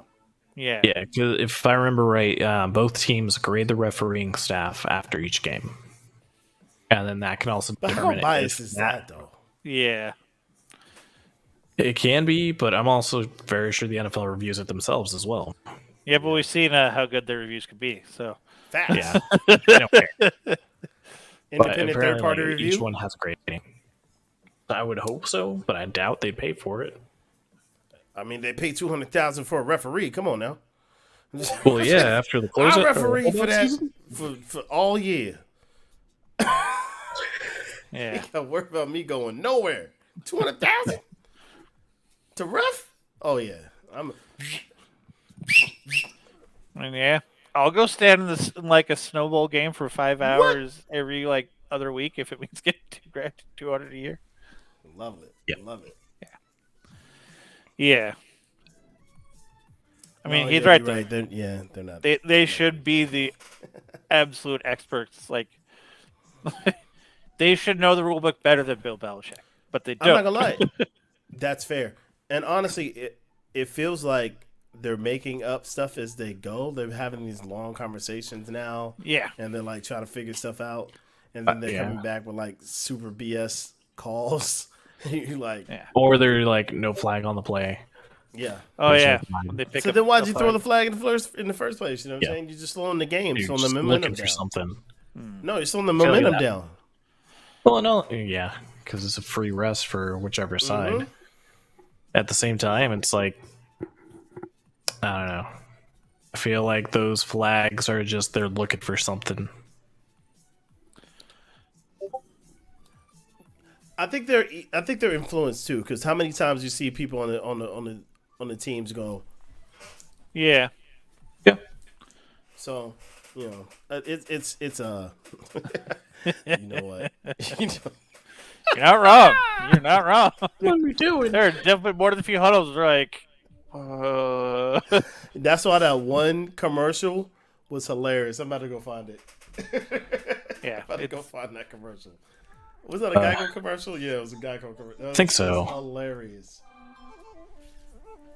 I mean, there were Oh, a like couple the mic on or positives. whatever. There was a lot of people clamoring about getting Trey Lance in there, but I can understand the differences in play calling. Yeah. Optimize each quarterback, and yeah, our special teams and the offense screwed the pooch. A lot of the offensive team members took ownership in their post-game interviews. Like, our offense needed to get the job done. We didn't.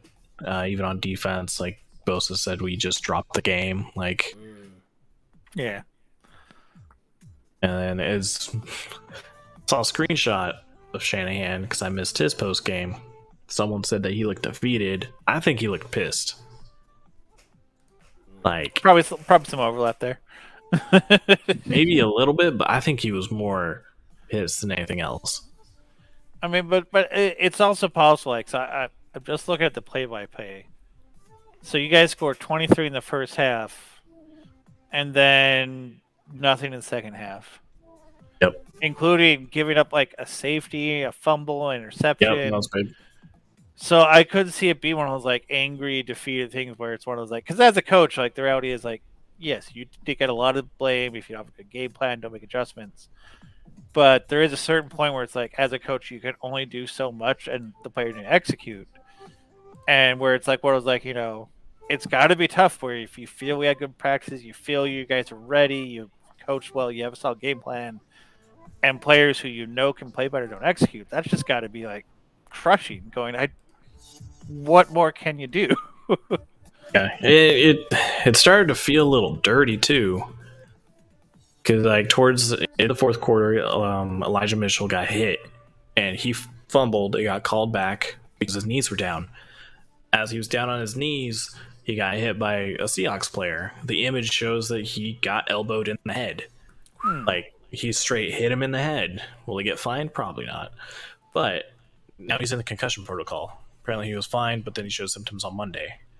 So they put him in the protocol. But it seemed like it was getting a little dirty in that sense. And one thing I'll say to that is I've seen a lot of things like that this season where they just didn't flag him. Where you're like, well, I'm assuming they're getting fined because that was pretty obvious. I don't know how that wasn't a flag. And and again, I watch the game, so I can't speak to this specifically. I just know I have noticed quite a few of those this year, which I think just goes back to the refs have been missing a lot of things. You're like, how are you missing that?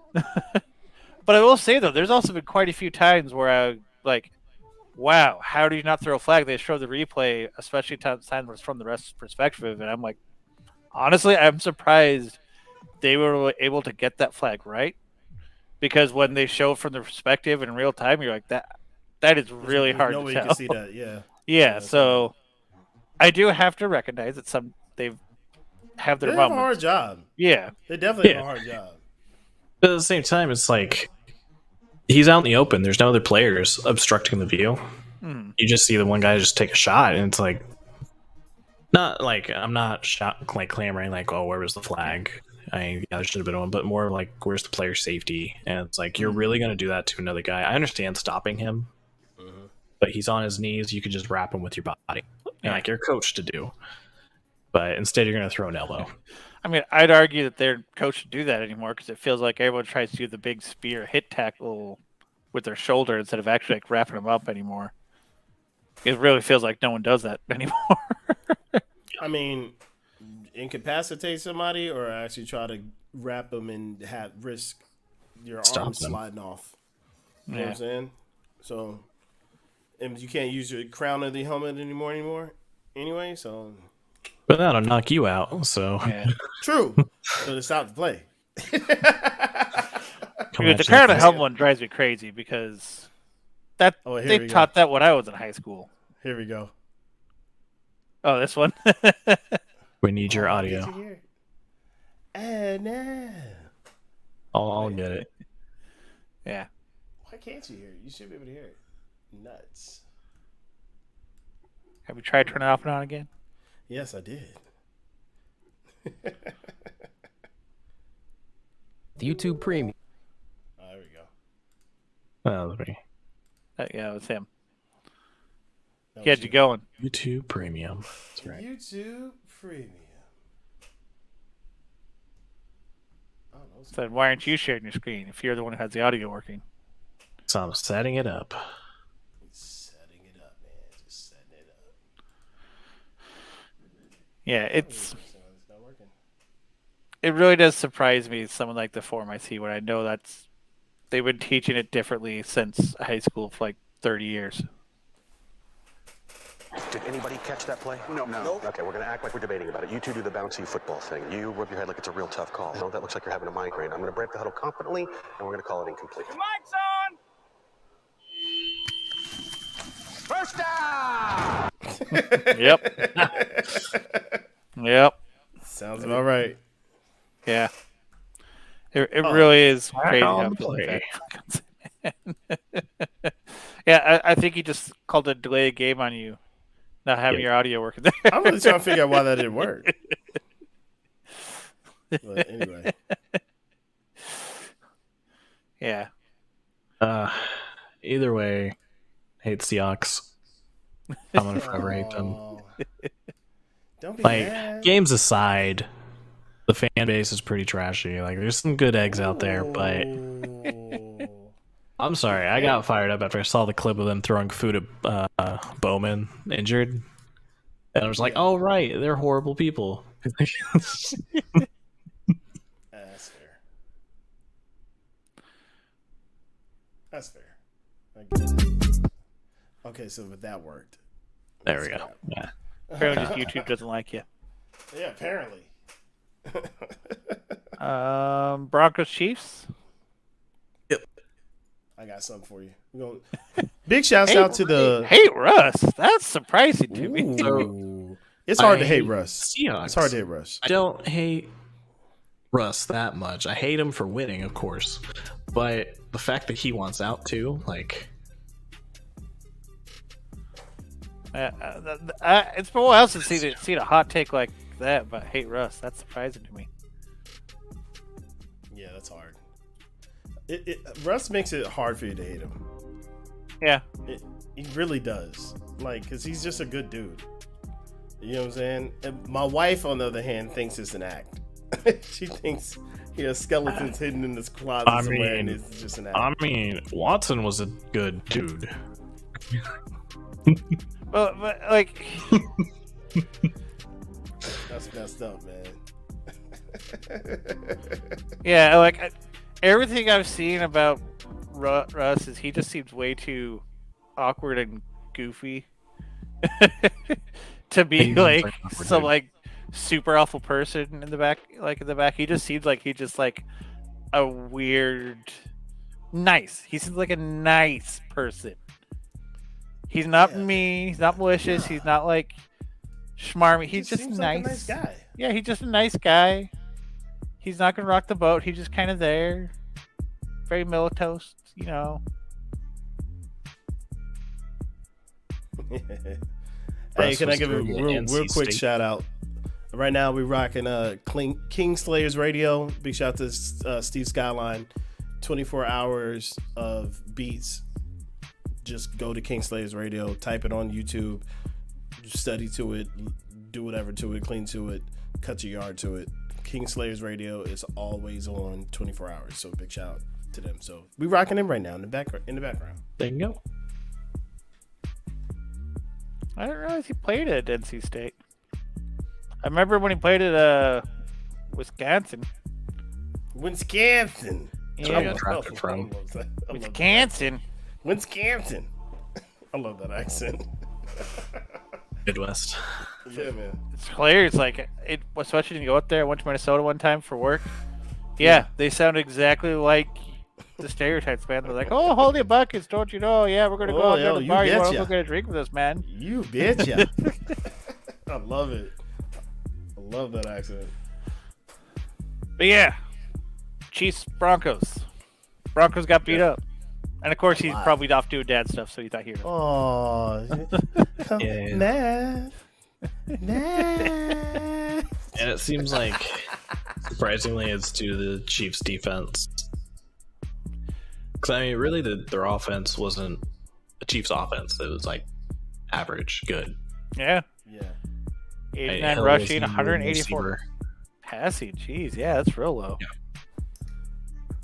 Mahomes even had an interception, like no touchdown. Like, no, that's like, so their top receiver was Williams with 60 yards, and then Hilaire with 28. He gets even dirty.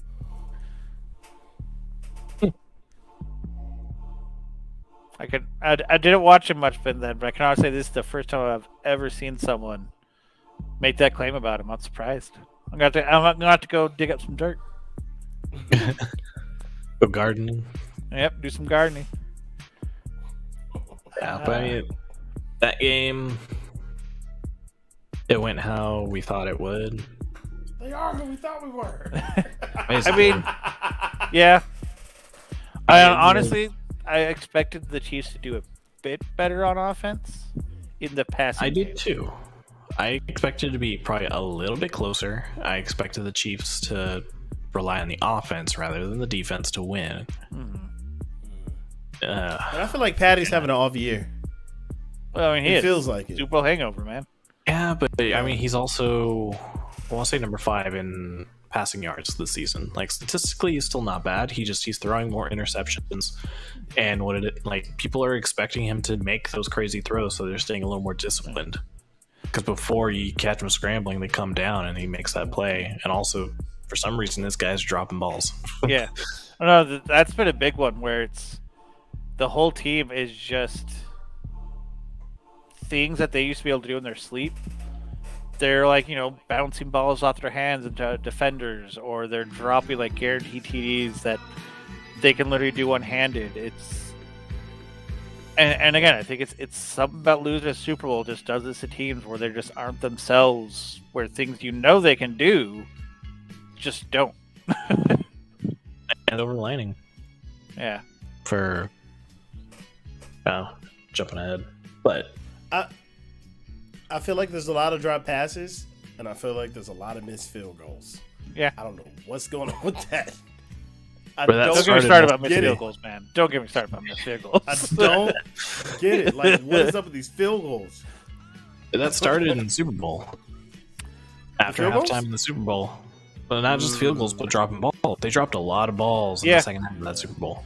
Yeah, there was a lot of crippling drops in that Super Bowl where they had chances to start doing something, and they just wide open guys, Tyreek Hill, Kelsey going, Yep. Of all people. Yeah. Yeah. I just muttered the words earlier, silver lining, which is for the Broncos, Javonte Williams. 102 yards on 23 carries. Another 76 in through receiving the air and a touchdown. That's pretty impressive. No, And the thing he had a touchdown in the air receiving. He was the second leading receiver and actually had the most receptions. I'm tracking 23. Oh, you're talking 23 about carries. Yeah. Sorry. Sorry. So like all-purpose yards. Yeah, that's a hell of a game. 178.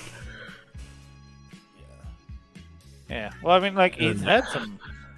Like, I mean, 3 weeks ago at Dallas, he had 17 for 111, but then so he has play-making abilities. It's just the Denver offense is. They're also very dedicated to Gordon. Yeah, that's fair. So that might change come next season. Something to keep an eye on. And who knows? It may come down towards the end of the season, so playoffs. And I don't know how my sister knows who he is, but she already picked him up. Honestly, she was digging, yo. Yeah, she's probably just going through and just. I know, because I've been like players. I'm like, no one else knows about this player. Like, who's looking at the second string Broncos running back? And she already has him. She's done that with a receiver earlier this year too, and a tight end. So she probably picked him up after the Cowboys game then. Moby digging, bro. Like, I can't even. She's trying to be sneaky too. I don't even know where she's at in the standings right now. But well, I beat her last week, so she didn't play. You should have said that on air, right? Yeah, he wants this on the record. I beat her by almost 50 points. Oh, so she shellacked her. Talking spicy. Talking spicy.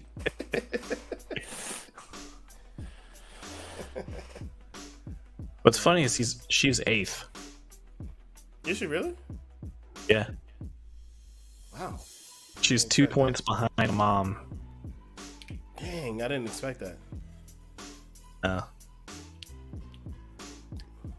Wow, that's a change. Now I feel bad talking about it at all. So when you make fun of people, realize like they're hurt. So I'm like, oh no, how I feel like a terrible person. Right. Well, if it isn't the consequences of my actions. Coming back to bite me in the... Then I'm sure I got you rooting for me this week. Unfortunately. Playing my brother somehow died first. I think he's actually paying attention this season.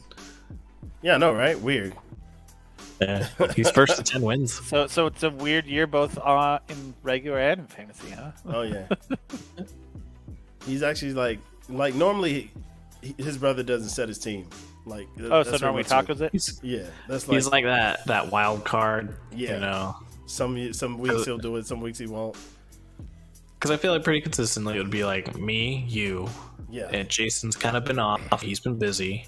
And Monica's normally And if on it. not Jason, then it's Megan. Yeah. And then Yeah, there's no, one slot Megan's that's only on it. maybe my dad. No, your dad be on it. Especially when Yeah, you you play gotta me. remind me. Good lord. Yeah. He plays me like he's on it. Which I've already been telling Megan that she needs to get on her football research because I'm not going to help her. So think about it like this: every season I actually help clutch her my with her goal. picks. I help her with her picks. I help her in other leagues. So when it comes time for family leagues and friend leagues, she takes my picks because I give her my picks for her leagues. So I miss out on the guys I want. I'm like, okay, I'm gonna take him, in this round. She knows that, so she takes him ahead. So I'm like, I can't help you. Like, I'm curious, where would I be? Or you can in just the all of a future? sudden get That's not really it. bad at recommendations when she asks you. I don't know. You seem like a good pick. Why'd you take him in our league? I don't know. Take Gardner Minshew. That's how you get first killed. overall. I'm in one league. Trust me, it's gonna be his Yeah, year. don't worry about it. It's yeah. I As got much as you 4, keep up but with football, you'd be great at fantasy football. You just gotta try. It's fun. It's fun if you limit the amount of teams you have. I'm in 4. I'd say 2 is probably a sweet spot. Yeah. That is it. 2, sweet spot. Yeah. But it's a fun way to just keep up on other teams and watch other games. Yeah. It really is. Yeah. Honestly, this is too. This keeps me. Yeah, engaged and looking at matchups, and there's like in-depth stuff that I always refuse to look up just because I don't want to be that guy for fantasy. Yeah. But I always want to know the scheme, coaching changes, because that always plays into it. Yeah, it's just like, I mean, if I was doing paid leagues, yeah, I get that, but that's why I don't do paid leagues. I don't want it to become a job. I already have a job. That's a whole fact. But then, touching on coaching, Patriots Bills. This is why everybody was saying that, apparently Bill needs totally. Brady. I was like, you guys are idiots. No, Bill's he's an assassin. Yeah. Like straight up, He's a mastermind. Like, let me pull this image up real quick. he's an assassin, bro. So he was masked up for that interview. I don't know. Did you guys see that? Mm-mm. Is it a video? No, it's just a quick pick. I mean, Okay, the dude okay. has had Pull it up. had a few amazing pressers.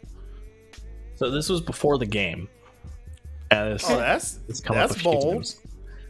A Navy mask. He Interesting. ran basically the Navy offense in this game. I mean, yeah. Like, So Mac Jones had 2 passes for 19 yards. This was before the game. He showed him. Yeah, we're gonna run the ball. We're gonna look like Navy. Hilarious. Not wrong. Yeah, like, here's the thing. Like, He said Bill eats humans. I always want to see, like, the Patriots don't like the Patriots. I want them to lose, but I respect the hell out of Bill Belichick. Because here's the thing, man. Well, it's like hard. First off, like that whole spy guy thing. Like I don't know if you've ever read about it. Like 100% he did something he shouldn't have. But it's not where it's like, oh, he's like, oh, I'm just cheater schemer. Like the thing is, I guarantee you, no one knows the rule book better than that guy. So he is all about finding the gray areas and pushing the limits. He hasn't been doing as much, but you look at some of the things he does. The only way you could even think to try to do that is if you knew what the rules were. That's a fact.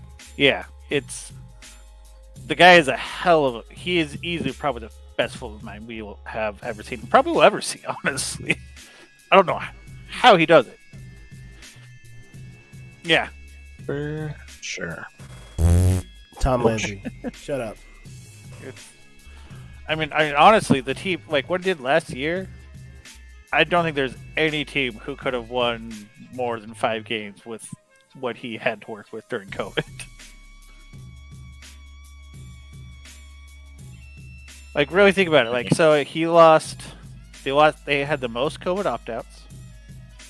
And if you include Brady from 2019 to 2020, they lost something like about 70% of their snaps played from 2019 going to 2020.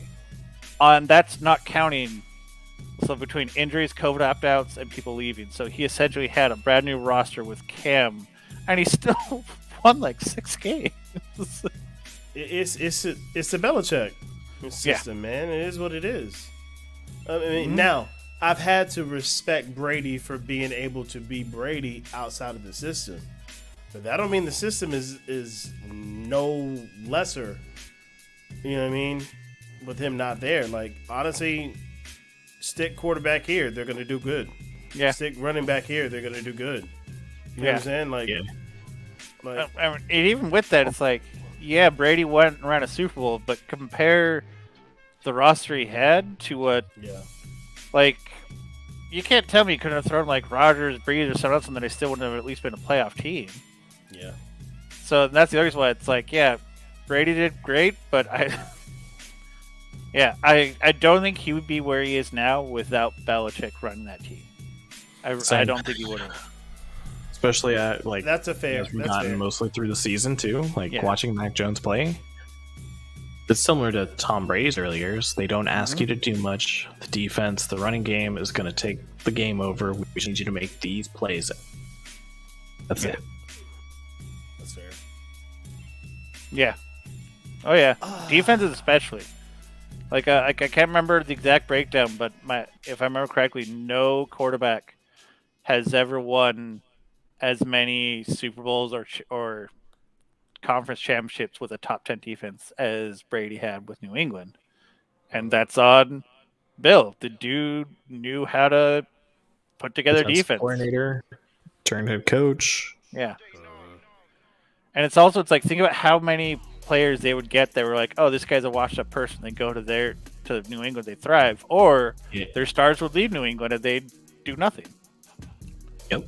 And I also want to make sure we point out the fact that, like, I think it's a symbiotic relationship, right? Because you still have situations to where it's like Tom not being money hungry, like giving up the big money to make sure they can go get the right people to support him to get another ring. Like it's symbiotic to me. I think they needed each other. And I think they benefited each other so much, and that's why they were a dynasty for so long. Yeah. Oh, that definitely made it last longer than it probably would have. Like, it is one of those, like, I do still think that even with a different quarterback, Bill would have at least won multiple rings. Not necessarily as many, not have been as dominant. Brady probably could have done well in another system, but I think you're right. It's like just both of them pairing when they did is what really made it, a 2-decade dynasty. and that's why I say also, even now, I think Belichick is Belichick's system, so it's not like I could take a lot from that. But at the same time, I know that Belichick he learned lessons even having Tom there. So Tom not being there, he's still able to utilize those same lessons with Mac Jones. You know what I mean? So it's symbiotic to me. I think you can't have one without the other. And I think it's the same thing with Tom. Like Tom left, he still had that Belichick stink on him. So it's kind of hard not to take what you know and employ that, especially if you have a talented team like Tampa Bay. So, I mean, another thing I kind of floated, I think it was a couple weeks ago I floated, which I thought was interesting, is look at the games where Brady's really gone off. And if you notice, most of those games he's had Gronk. Whereas the games he struggled, he kind of hasn't. And like I think that's also part of it is Gronk played a big role in a lot of those. I mean, really look at when things really went downhill for Brady in New England. It's when Gronk retired. Yeah. And granted, they didn't have other pieces. Yeah, it's like... they didn't have anything. Yeah, but still, like, Gronk is... He's a security blanket. The guy bugs me, but he's hell of a tight end. That was Witten for Tony. He was like, it was a security blanket, man. Yeah. That's Kelsey for Patty. You know what I'm saying? It is what it is. You know? Yeah. But I mean, the other thing is like slow and steady. Everyone's saying like, oh, they're going to struggle in this rebuilding year, and now they're the number 1 seed. Stop being a hater, dog. No, that's Mac Jones' stat line. I know. I'm kidding with him.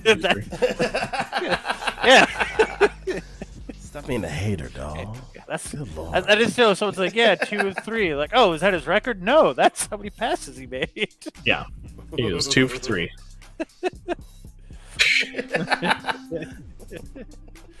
Basically.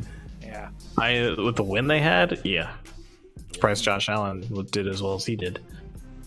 Well, I saw someone kind of point this out. It was super windy, and Josh Allen actually has the arm strength where he could still make some passes, and that's the only reason why. Because he could throw into that wind. I felt bad for him. He overthrew that one that was it was it was right there. That TD was right there.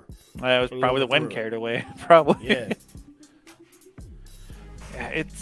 I feel bad for the Bills because last year was really their shot. It was. And I think what's really hurting them is lack of their run game and line play. Completely. Offensive line especially, but also their defensive line.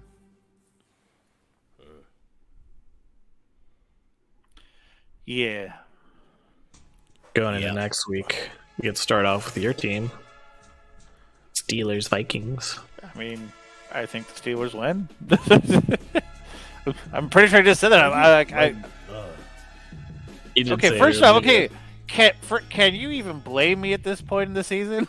I can't. It's even before this weekend. Expectations were low, man. Realistically, I think they go 2-4 with what they have. I think they'll split games with the Bears, lose the Steelers, lose the Packers, lose the Rams, maybe beat one other team. And I think that's a reasonable projection based on how they do. It is. I want you to have some more hope than that, man. No, but here's why it's giving me hope, is that means they might finally get rid of Zimmer and Spielman, and then they can actually rebuild. Well, yeah. It would be the time to do it, too, with Cousins' contract coming up. Yeah. So that would be the way to go. But I mean, on top of these, the Steelers' pass rush has gotten a bit healthier because Watt's back. And games. Mike and Dolan can't pass block to save their lives, man. The Steelers have a chance, of course. We'll see, because they're pretty susceptible to the pass. It just depends on if...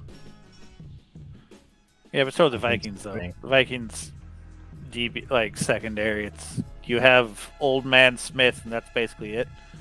Old Man Smith. Which is funny, because then, you'll have Patrick Peterson, I think it said, for the game. Yeah. But what's funny is I think Big Ben's...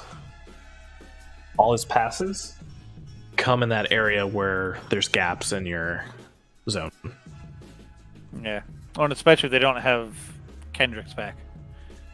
That's really, if they don't have Kendricks back, I almost going to guarantee they lose because... Hey, it's a home game. I mean, there's that. Y'all, look, man. You got a chance, dog. All right, Any given Sunday, dog. Again, with their roster, they always have a chance. They got a lot of talent, but I'm a realist here. It's if you took the Cowboys, swapped out Dak for Cousins, you'd still say they should win. Right? So okay, here's why I think that. I mean, swapping those two, the Cowboys would be better off. I mean, I think the Cowboys would be better off, and the Vikings would be better off. With who? No. Here's what I mean. Like, let me better off in the sense that I think you guys could still win with Cousins because you guys, as long as your O-line's healthy, that's really what Cousins needs, and he needs a strong run game, and your guys' receivers are comparable. You wouldn't win as dominantly, but you guys could still win games with Cousins. Whereas I don't like it. I don't know. I'm not saying you guys should. That'd be a terrible mistake on your part. But you guys could still do it with the roster you have. The Vikings need a quarterback who's more mobile because again, like you could have newspaper that is better in pass blocking than the Vikings O-line. So they need someone who's mobile to dodge that pass rush. Well, that's the problem. Dak's not as mobile as he was before the injury. Still more mobile than Cousins. Yeah. Because right now, I think that's why we're in the position we're in.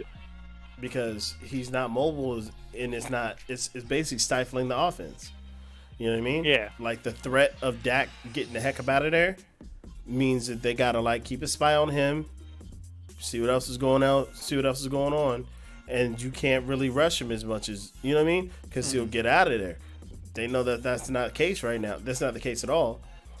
And they're not even trying to give Dak an opportunity to get back in, I guess, for lack of a better word, running shape. And I think they're starting to see that we rush Dak, we can make some things happen, we can get some sacks. I do wonder if that's because maybe he's still hurting from something.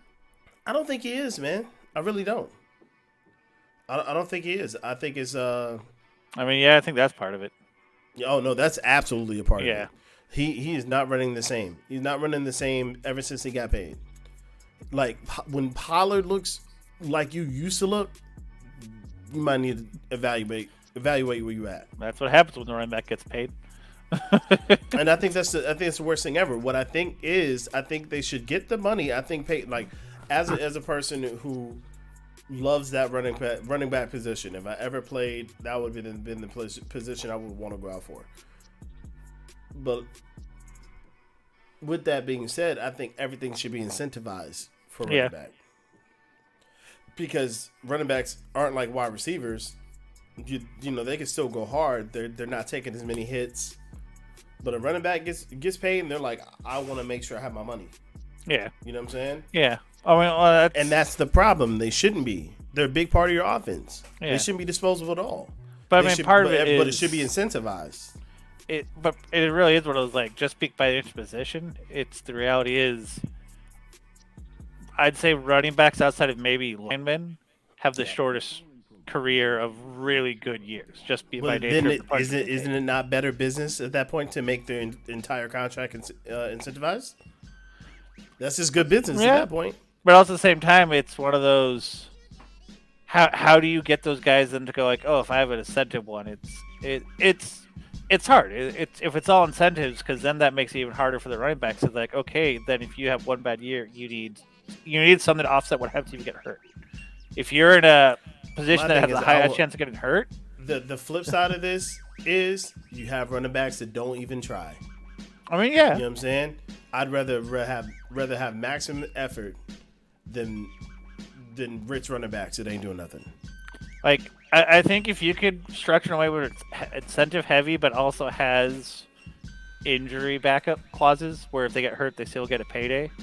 That's how you solve it. Because I'm good with that. Yeah, I am not a fan of the idea. It's like, oh yeah, these guys are like literally sacrificing their entire bodies for these teams. But if you get hurt, half the time they're like, well, all right, sucks to be you. Yeah. Yeah.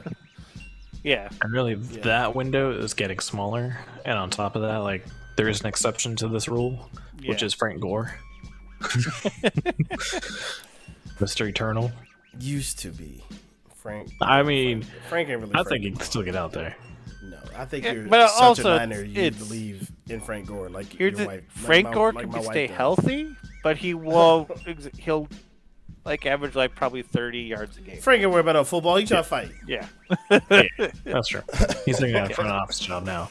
But they did. He's trying to box. I think Matthew Berry pointed out the buzz. That there's this threshold, and it was something he pointed out that I kind of took this season, that your second year running backs are a little more prone to getting injured now, and it looks like once they get injured in that second year, depending on how they perform in that third year, if they're healthy, cool, but if they get injured in that third year after that second year injury, it's all downhill. And really, Zeke suffered injuries early. He got paid, but he did suffer some injury, especially recently, because he had such a heavy workload. Yeah. Well, that's, I think, why more teams are starting to do running back committee or, a stable. Few teams have the guy anymore because they realize, just look at freaking Tennessee. Look what happens when that guy goes down. Po Tennessee. Yeah. I'm not gonna lie, I would love to see. You are such a Niner. Oh my God, what is wrong with you? The thing is, I don't think he could play worse than Wilson Jr. right now. Given people on the roster right now, Wilson Jr. is dealing with a knee thing. It flared up. He had a. So you're comparing Frank Gore to a guy who's injured. Is that what we're doing? Okay, just checking. Because Frank Gore will run harder than that guy who's injured.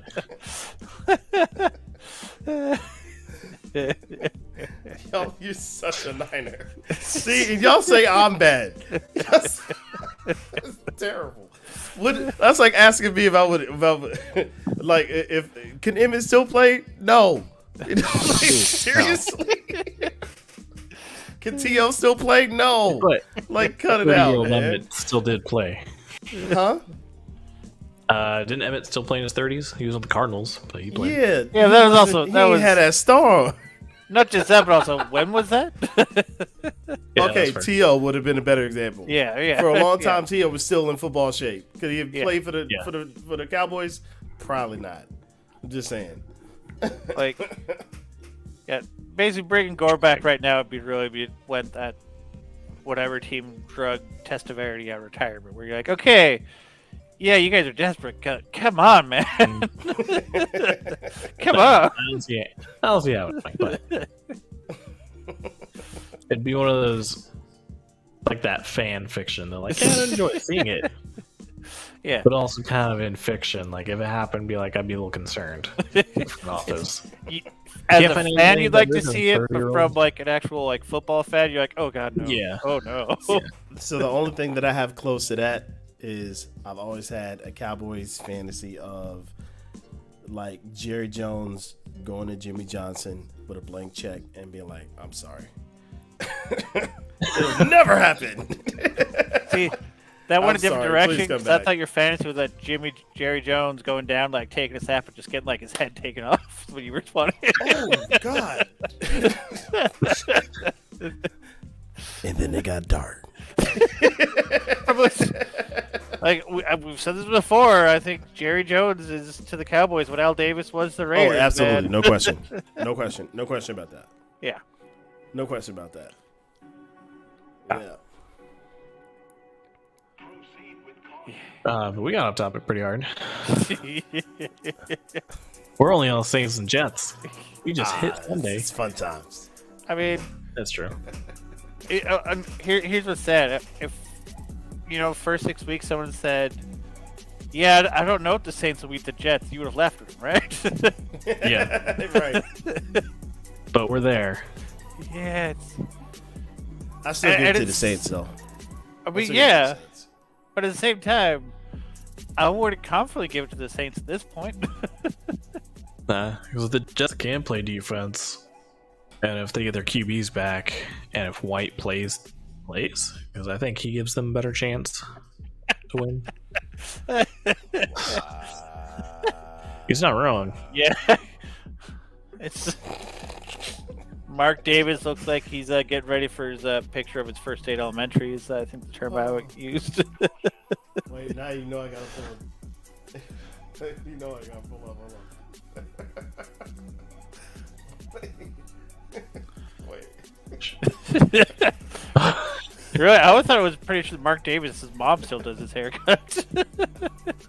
Probably does it himself. Like, save your money.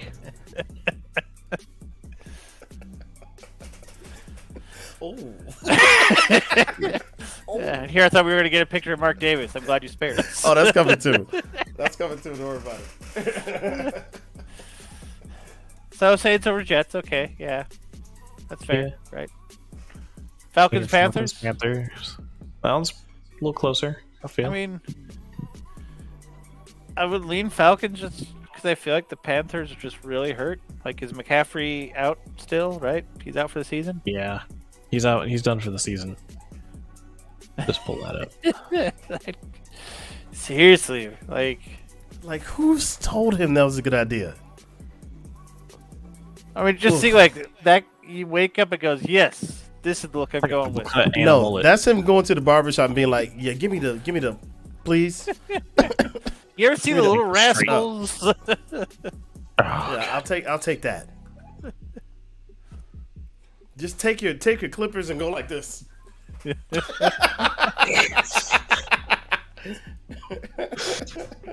I'm with you though with the Falcons. The Panthers are in disarray, and Newton can't carry that team like he used to when he was young. Yeah, but it's okay. They got Matt Barkley. Didn't know he was still in the league. I didn't either. Yeah. Don't worry. I doubt the Panthers even knew he was still in the league.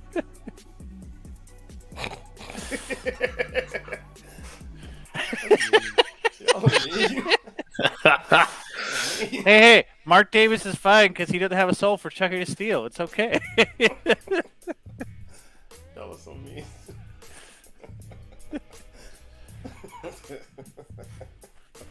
I mean, also, it's mobile quarterbacks. Once they get hit, they're never the same. He took too many hits to the head. Let's be honest. Seahawks, Texans. I mean, I feel like it should be the Seahawks. Could be. It could be closer if the Texans have a special teams. Like, if the Seahawks special teams isn't a factor, it might be closer. Fun fact. Texans are the only team officially eliminated from the playoffs. Wow. 2-10. Which, again, here's what's a fun fact. That means even the Lions at 1-10 are still in contention. Are you serious? Wow. Yeah. Yeah. If the Lions win out, they could potentially make the playoffs. Right? A team with 10 losses and 1 win could still make the playoffs. How? It's just a division or what? Just in general, like I don't know if you looked okay, you have the Packers and Bucks and Cardinals and Cowboys. They're all over 8 wins. Yeah. Basically, everyone else other than the Rams are all at 6-6 or worse. Yeah, but how are the Lions still in? Because other than the Rams, every other wild card team right now is at 500. So literally. Oh, you're talking because everybody's tied right now. Yeah. Well, because they're all at 500 or worse. So if all those other guys in those spots start losing, the Rams start winning. They just got to get to right around like 6-5 or 7 wins. But that's yeah. It's not going to happen. It's not going to happen. There's still factors involved. See, because I'm thinking you're saying as it stands right now, and I'm like, I know how to count. I know how to count. No, but it is one of those like mathematically they are still in it, which is they're 1-10, man. You have to make sure you say that. Potential. Far-fetched. I thought to say that about a 1-10 team wasn't already implied. Yeah, the implications there. Yeah. No, I thought you meant like no, they're good. I'm like, Yeah, no. Where's the math on that one? Yeah. They're not fine, but they still have a shot, which is mind-boggling. That's the. Well, no, that Texans are 2-10 are the only ones officially eliminated. That's crazy. That's crazy. No, they wouldn't be 8-9 because they're 1-10. Facts. Be 10-7 if they can get 10-8. Yeah, If they run the table, they would be at 6-10. 6-10. I'm like, yeah, math. 6-10. No, that's still 17 games. We have 18 now. I'm looking at their schedule. It'd be 8-10 then. I'm looking at their schedule. Because they had a tie. Yeah. That's right. 10-1, 10-1. That's why. So it'd be 6-10-1. So no, so they'd be 6-10-1. 7-10-1. You're not. Yeah, you're not accounting for the bye. They've won one game, 5 games left. Not counting the bye. Yeah. 6-10-1. Yeah, not counting the bye. 1 + 2 + 2 + 1. But yeah, Hawks over I'm looking at Texans 18 unless they games. tank it. Yeah. Yeah. Which is fine with me if they tank it. They can tank it all they want. Raiders Chiefs. Chiefs? That's gonna be a good game. Yeah. Chiefs? They always play each other math. hard. Bad Must math. be. We're no mathematicians far. here, okay? I didn't go to math magic school. I forgot about bye week. Shut up. Yeah, I feel like the Chiefs will win it fairly handedly, but who knows which Chiefs and which Raiders team shows up? This is a It's good true. game. Yeah. This is a great game. Should be. So, can we talk about something? Well, we'll talk about. No, there we're might not. be We can't another talk about game. anything at all. That might be another time because we got to talk. I was looking at Arrowhead Stadium or GHAA Field, however they want to say it now, and like how they're still banging the drum, how they're still naming the Chiefs, how they're still doing the chop, and like I'm wondering about all this right now. Is this going to come back around? I think only the chop is the one Yes. that will end up getting eliminated. And I've had this They're discussion. still doing the job. No. They're still doing the They're war still cry doing it. in the stadium. But it's so because I've had this discussion as I think you a got it. fan of the Utah Utes, because I had someone ask me, okay, what's the difference between having that as a mascot or some of the other ones? And it's so first off, look at the actual mascots. Like compare Washington football's team logo to the Chiefs. The Chiefs, it's KC Arrowhead. The actual has- logo. Yeah, it But has they're imagery. doing all of the things that No. are So okay, stereotypical. banging He's the getting drum because so like Utah Utes, they would do that where they would have the at the start of the fourth quarter, they bring this big old drum, bang it. But it was something they did in partner with the Utes tribe. They would partner with tribal teams where you're not doing it in a stereotypical way. No, that's why I think the chop part and that chant, that's one I think they'll start getting a lot of flack for. But the banging the drum, Arrowhead Stadium, Chiefs, those are the ones I think are going to get slide because they aren't offensive stereotypes there. I think a stereotype. No. Put it like this. I think all of these things still point to the Indian or Native American stereotype. So they all can be looked at as They can, but you can't pick and choose the offense. I I am speaking what from I'm saying? seeing how the tribes have reacted to, for example, because again, like this has been a huge debate in Utah because you have the Utah Utes. The tribes are okay with it when you use it in those ways, where it's like, okay, like their logo is a drum and a feather with a U. They're okay with that because that's more of an homage to them. They're okay with you banging the drum because they're getting the tribes involved. It's like actual like tribal members coming out doing the drum, and they're trying to like pay. It's an homage of respect. Whereas, you know, the old Washington logo, the tomahawk chop, those things aren't respectful imagery. That's why I think the Chiefs start getting flack for that. That's to like hit I more think on it's your a point with slippery slope. the chop. I think it's slippery. Hit on your Anybody could chop. be offended by that, and they would be in bounds because of. I'm not saying they the can't be. I'm just history. saying that this You know is what what I'm saying? I've seen the tribes have been okay with and what they haven't been, based on You also have the to think discussion who I've got followed. offended. Huh? You also got to think was it some mostly white person getting offended for someone else, or is it actually the tribes getting offended? It's the tribal groups who have been the ones leading all of these things. Like they did with Washington, they were the ones complaining about the Braves. Those were led by tribal groups. All the lawsuits and everything were by tribal groups. Those are all very legit. But also, like with the chop itself, like specifically, and also specifically for the Kansas City Chiefs, they told them not to do it. They made an announcement before the season started. We are no longer supporting you do the chop in the stadium. If you do the chop in the stadium, if you do it in the stadium and you are caught, you will be barred from purchasing tickets. The thing is, the fan base is apparently a little bit trash, and they're doing it anyway. So this is the NFL. Ain't no apparently do it. They trash, especially they got told not to do it. For the most, like honestly, like the organization says, "Hey, we're trying to do things right. If you want to stay the Kansas City Chiefs, honestly, you got to play ball. You got to not do the job." But then majority of the fan base say, "Screw you, we're going to do it anyway." And the war cry. Yeah. Like I said, that's the thing. Like the Chiefs, if they don't get that to stop, they're going to start getting a lot of flack from the tribal groups because that's something the tribal groups have. If my Cowboys tail noticed it, yeah. Look, I'm not saying. I'm saying like this is because again, like I have been following these conversations just because like it is literally happening like a place I grew up. Yeah. And those are the things that the tribal groups tend to take an issue with was things like the chop and the war cry. It's like, hey, that's literally just shit ripped out of 1950s movies. It's a bunch of bullshit. The other parts like the arrowhead and the stuff. That is terrible. You are going to hell, sir. He's talking about ticket resellers, obviously. Yeah, ticket resales at the gate. Going to hell, sir.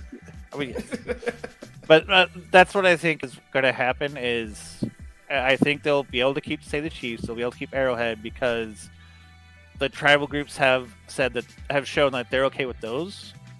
The war cry and the chop, though, I think the tribal groups are going to start going like, "Come on, guys, come on, start doing something." Put like this: if it's honestly a consensus between the tribes and they're good with it, then at that point, then fair ball. But yeah, and it is because the only other games that they've had issues with is like the Braves, which again they depict an Indian. They don't depict like just the axe flying. Like it's not just an object. They're using a stereotype. The name of the team is called the Braves. Yeah. Like that's what they used to call Native Americans. So to go back to the college football like example of why the youths are getting okay, but I think you're gonna start seeing Florida State start getting in trouble. Names. Utah's mascot, the guy who dresses up, it's a guy in an eagle costume, like it's a golden eagle in a Utah jersey. That's their mascot. Florida State Seminoles, their guy is some white dude in a headdress, body paint, and riding around on a horse throwing a spear. Tribal groups haven't complained about Utah's mascot. But they've commented about Florida State's for obvious reasons, and it's yeah. But I'm sorry, I got us off. It's a worthwhile topic I felt to like discuss. Okay, that's a good detour. Okay, all right. Yeah, no. Like it is a very relevant one too now, and I think you got to talk about it. You got to, Automod won't let him. It's been censoring him. All right, we're one game away from that one, but Ravens and Browns. Ravens, I would say that too. How healthy are the Browns? Yeah, I'm about to look up. The defense is still fairly healthy, just back to 100%. So honestly, might be a game. Yeah, and same with Landry, so it could be a game. I'm gonna go out on a limb and say Browns. I'm fine with that answer. Yeah. This really seems like it could be a close one, either way. I think it really just depends on how healthy and well the Browns are. Is that the Browns? What is no. That's a hypers emoji. Get with your random obscure emojis that were customized to a single area. Jeez. He's a Browns man. Browns fan.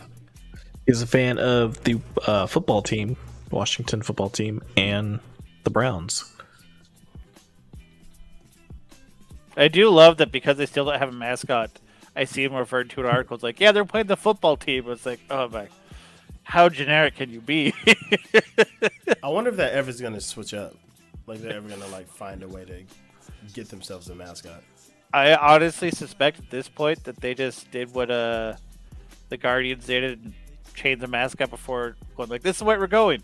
Oh shit, someone already has it. Plan B. What do we do, guys? Yeah.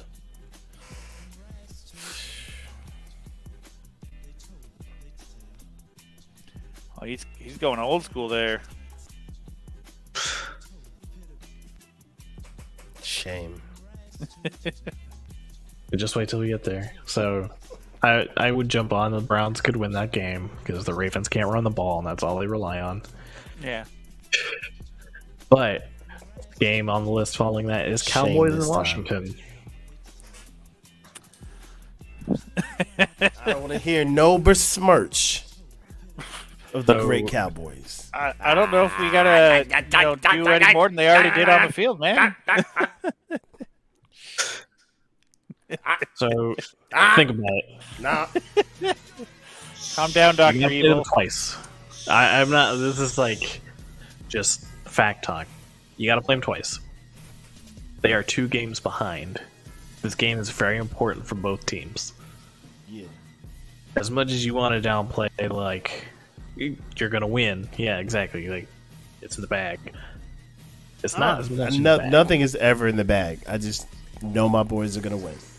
But it's not like we're gonna work hard. We're gonna pull it off. I believe and have faith in my boys. But nothing's ever in the bag. That's dumb to you gotta show up and play. You know what I'm saying?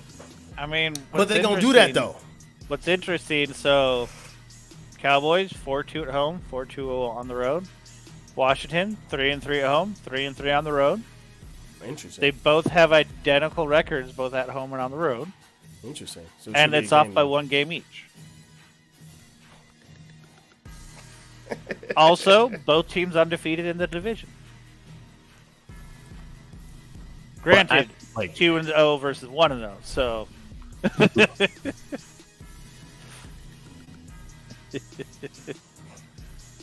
I'm just hoping, man. I really want us to do well. So, Of course. Here's what it but is. I do think like your division itself, the East, I think is going to come down to probably the last game of the season. yeah. We're gonna sew that up.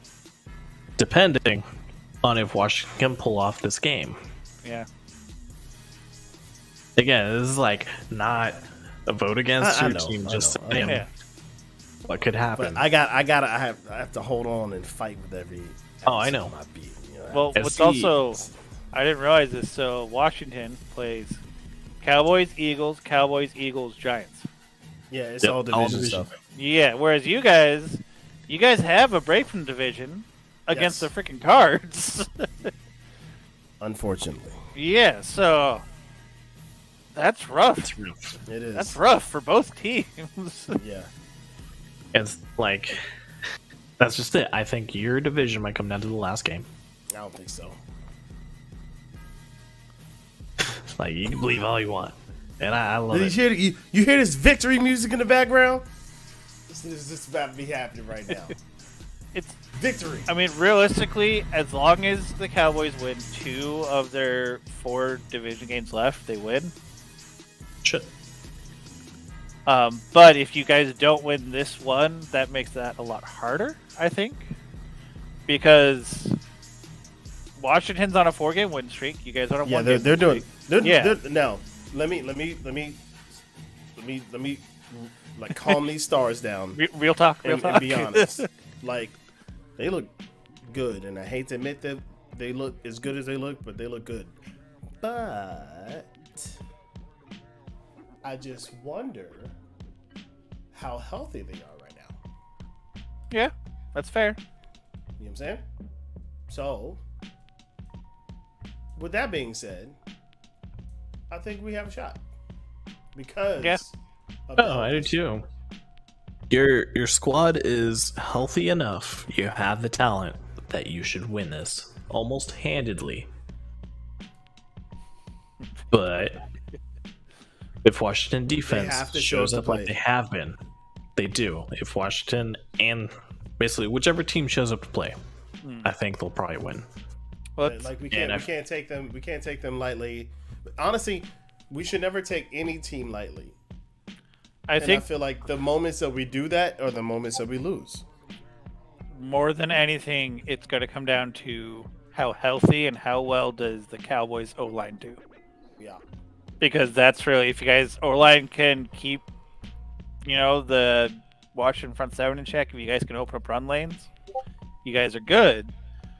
But if they can't do that, Zach's going to be, Prescott's going to run for his life. Your run game's not going to get going, and then it's going to go off the rails. So that's really, honestly, I think, point going to be the defense for you. Is containing Gibson, making sure McLaurin is contained because Logan is out. So we break those two things down and make sure we don't have stupid turnovers. I think we're good. I think it's easy. I think it's, I won't say easy, but it's solid. Winnable. Yeah. It's a solid attack towards what's going on. No Logan. Shut those two down. No interceptions. No. I think it's possible. Oh yeah, And we're healthy-esque.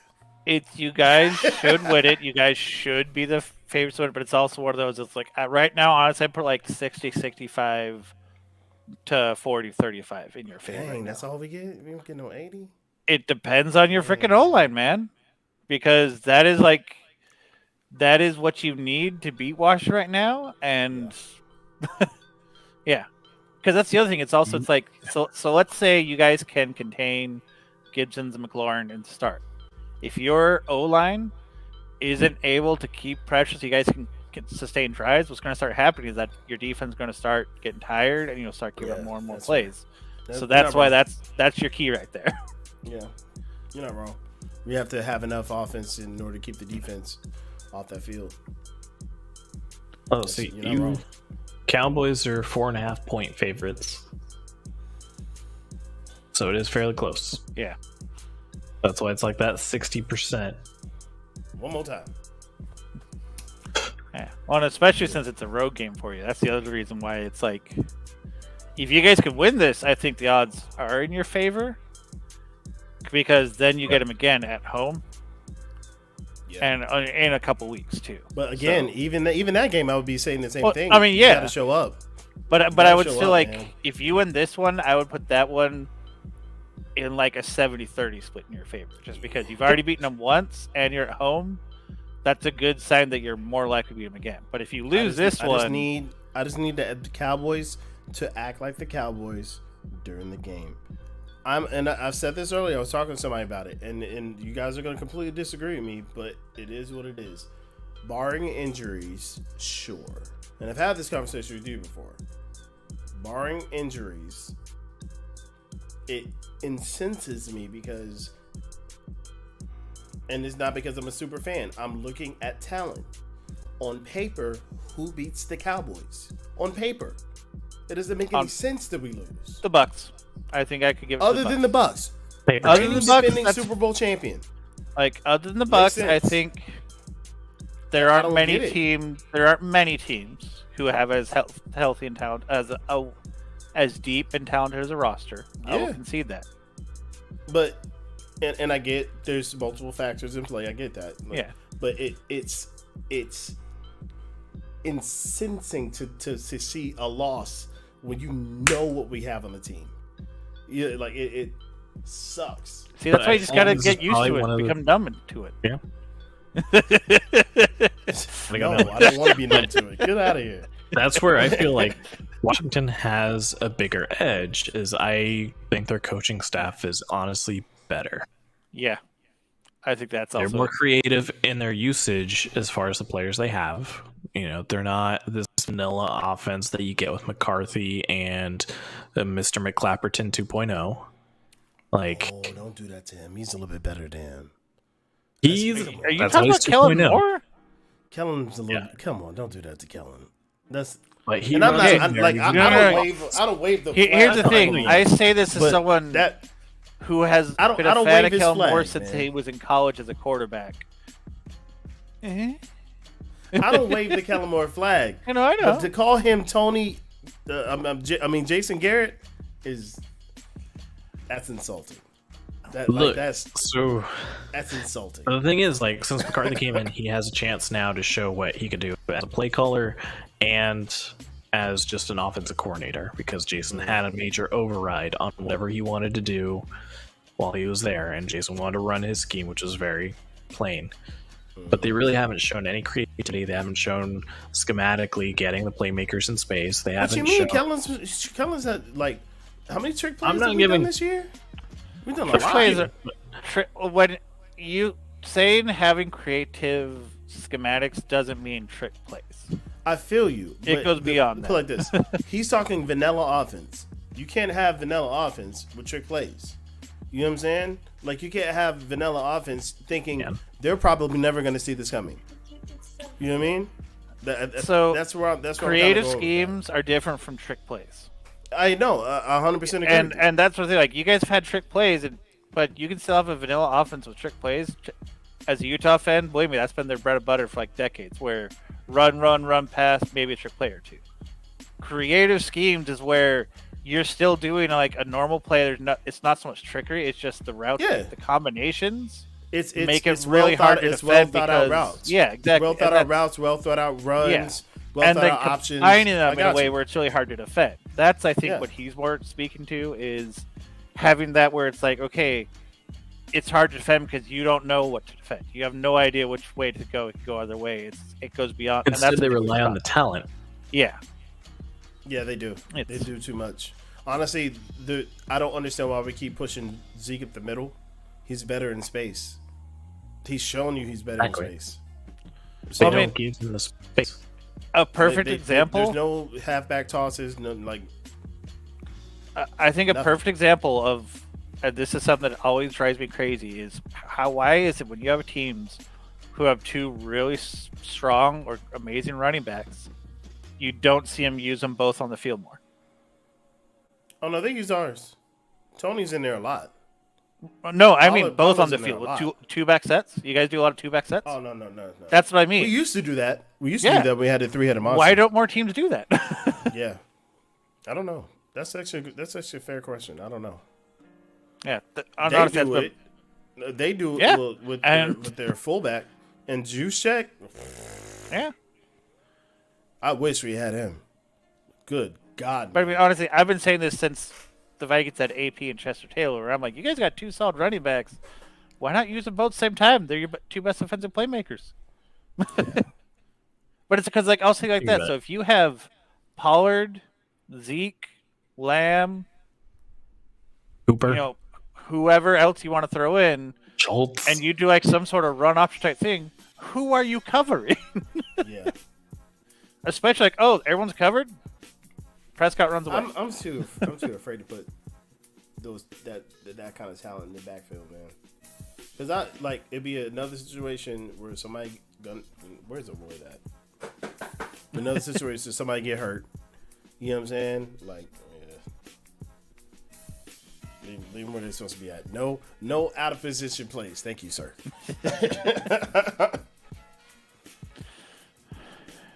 And on that note, we should probably just burn through these games. Jags Titans. I thought we did already. Oh, well, we're still halfway. We're only through a couple in, man. Yeah. We haven't even hit the afternoon games. Yeah, so Jags Titans. Titans. I mean, the Jaguars upset them last time, and I think it'd be hilarious if they win again. But the Titans are just on bye, right?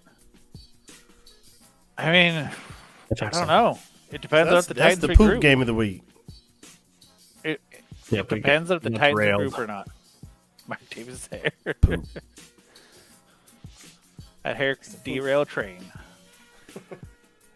I mean, like, dude, the Titans lost to the Texans.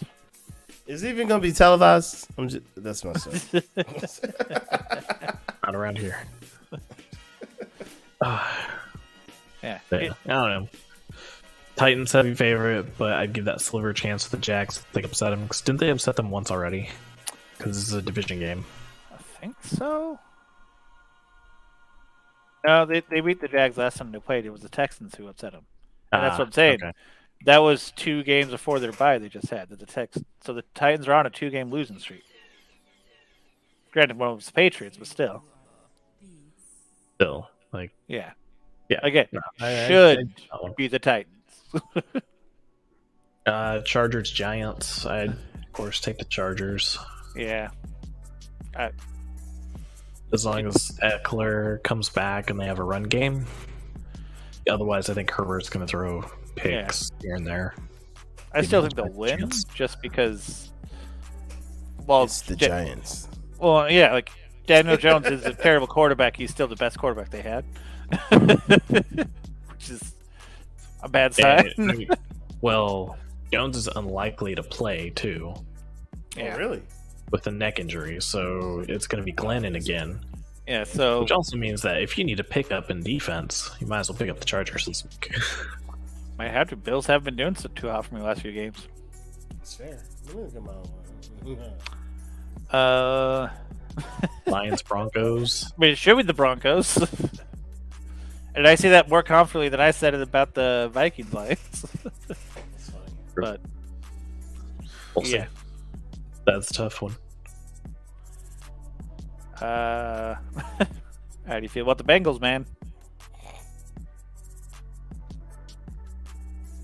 So there's a couple things that revolves around. One, Fred Warner's supposed to come back. Deebo Samuel might come back. Also, if within the game the Niners can stop the run. If they can stop Mixon, that's how the Chargers won. Yeah. They won with their pass rush and they stopped the run. So if they can stop Joe Mixon, which even last week, outside of Dallas's special teams touchdown, which was like 70 yards rushing for them, they only got, I think, like 40. It's just they had both Metcalf and Lockett in the game, and Russ was on point. Yeah, he did Russ things. Yeah, the Bengals are just so hard to read. Is every now and then, like, oh, they'll go off, and then other times they'll just drop the ball. And but then again, you guys can kind of do that too, so I don't know.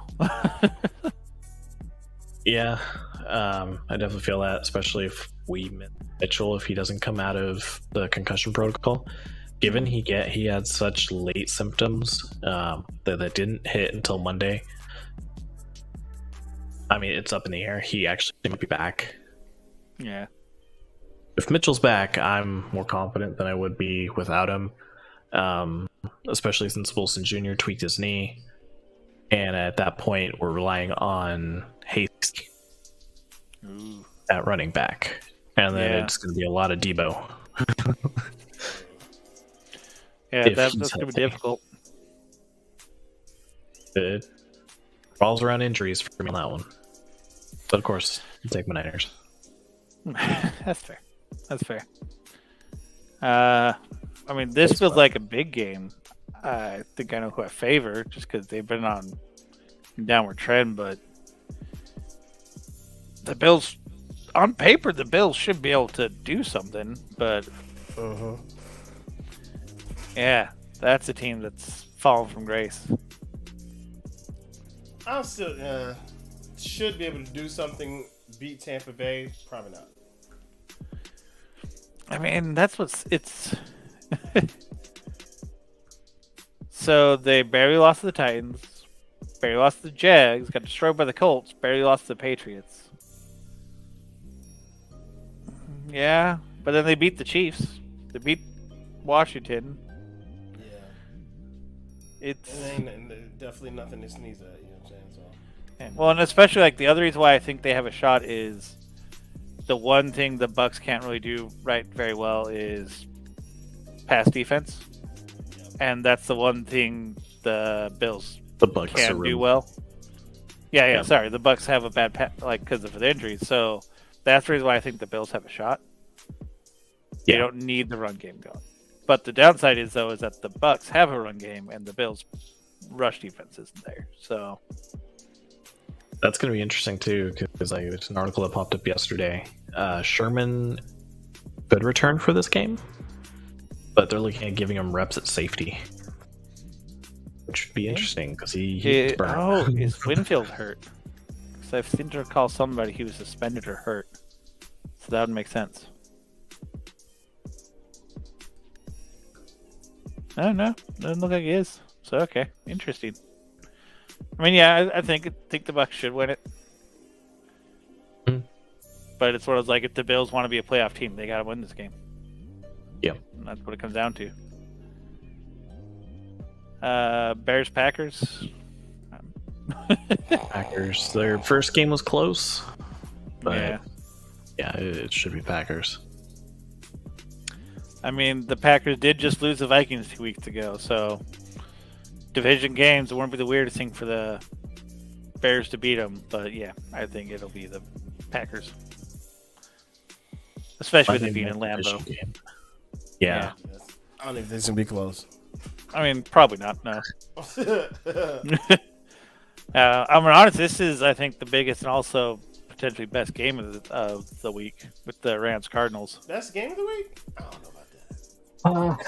I don't know. If the Rams win, that puts them back in contention. No, you're right. That is, technically, yeah, but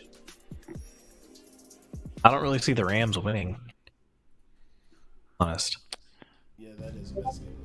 They don't really have a run game. The Cardinals have discovered their run game. So if they can run the ball against the Rams. But that's the thing. It's like, have the Cardinals actually discovered the run game? Or have they just had a fluke? Yeah, that's fair. And then on top of that, it's like, the Rams have some good players in the secondary. They have some good players on that D-line. And they have a passing attack. So I think it depends on how well the Cardinals can move the ball. I agree with that, how well they could protect Murray, and at the same flip-flop that, and how well basically the Rams can protect Stafford. Yeah. I think that would be bigger for the Rams' expectations to win. Yeah, that's fair. Yeah, I would lean Cardinals, but I wouldn't be surprised to see the Rams win that one, just because they have the ability. They have the talent. It's just a matter of if they execute. If the Cardinals win, they're in the playoffs for sure. Yeah. I'm curious. Playoff machine. Let's do your thing. So something generated.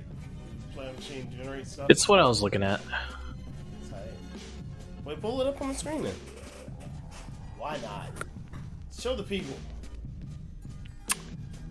Ooh, that Bengals Niners game has some big implications for wild card in both divisions.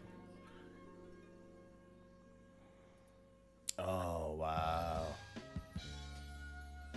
We're looking at our bet.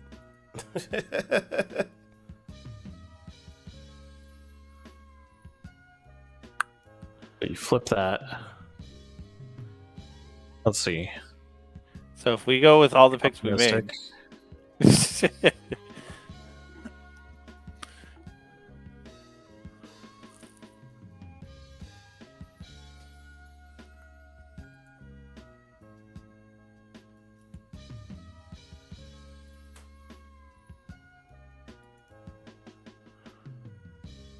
the good news is even if Washington wins, you still stay the 4th seed. No, he picked that us. is good news.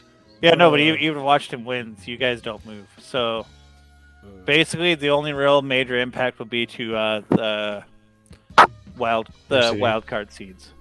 Yep. I said this week. If that happens, well, the only way we live and drop this game is if the Vikings also drop their game. You're welcome, because that'll probably happen.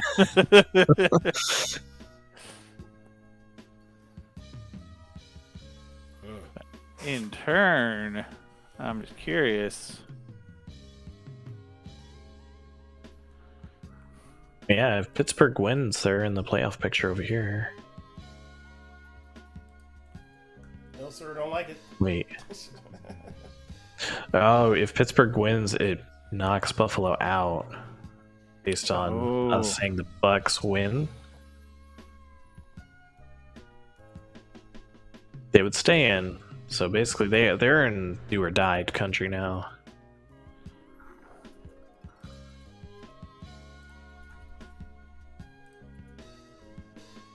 Ooh. That makes it interesting. Yeah, so this game is even bigger for you guys than I realized. Because say the last thing again. If Washington beats you this week and they win the next game, they take division lead, even if you beat the Giants the following week.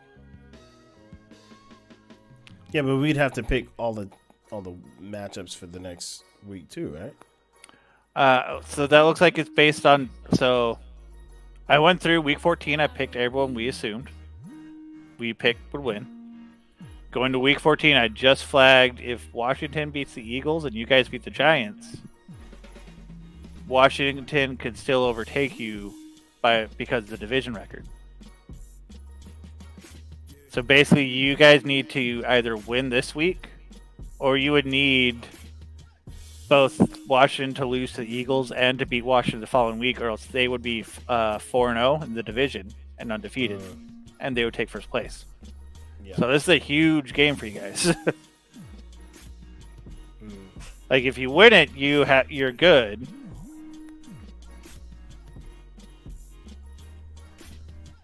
So I think it'd come down to week 16 if they don't win this week. Yeah. That's when it flips. Yep. Oh yeah.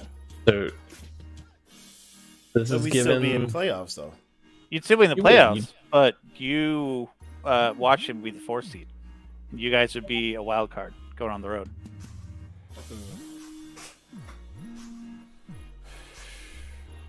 Hate it.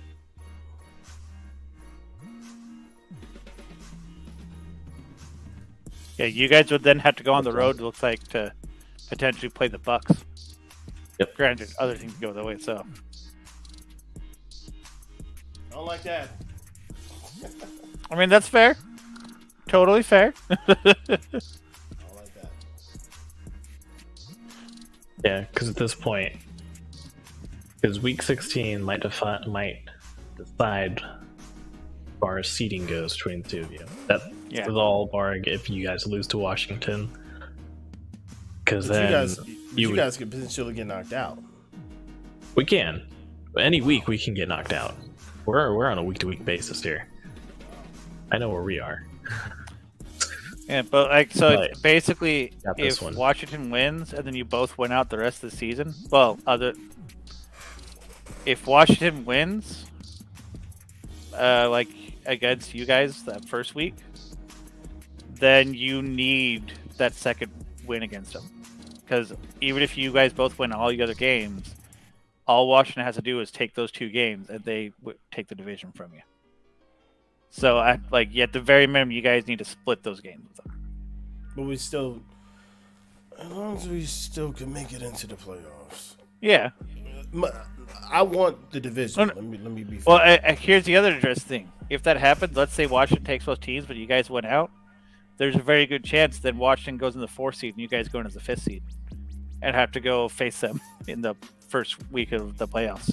Yeah. Which would actually favor you because the odds to beat a team 3 times in a row is really low. 2 times in a season, but 3 times in a season is actually pretty hard to do. I'm trying to see how he makes this happen to where we would have to face him. No, don't quite see it. Have to face who? Washington. Basically, if Washington wins all their games, you guys win all their games except for theirs. Because it's this game has a lot of implications. Because you win, they drop down. That's assuming Green Bay keeps winning. Bay keeps winning. Wait, if we win, we drop down? No, Arizona does. Yeah. Oh, okay. Yeah, if Arizona wins that one, then you go down to 6 This is provided we're all winning Let you by have we're this all Cowboys Niners. Basically, the worst that happens is we flip seats.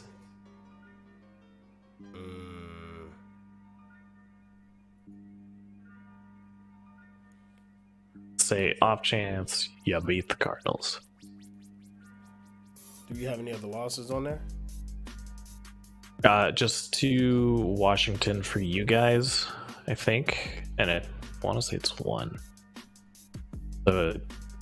Starting week 16, which is the game we talked about, because there's the first meeting this week, and that's if they win this one. If it's flipped, so if you split the series and you keep winning, but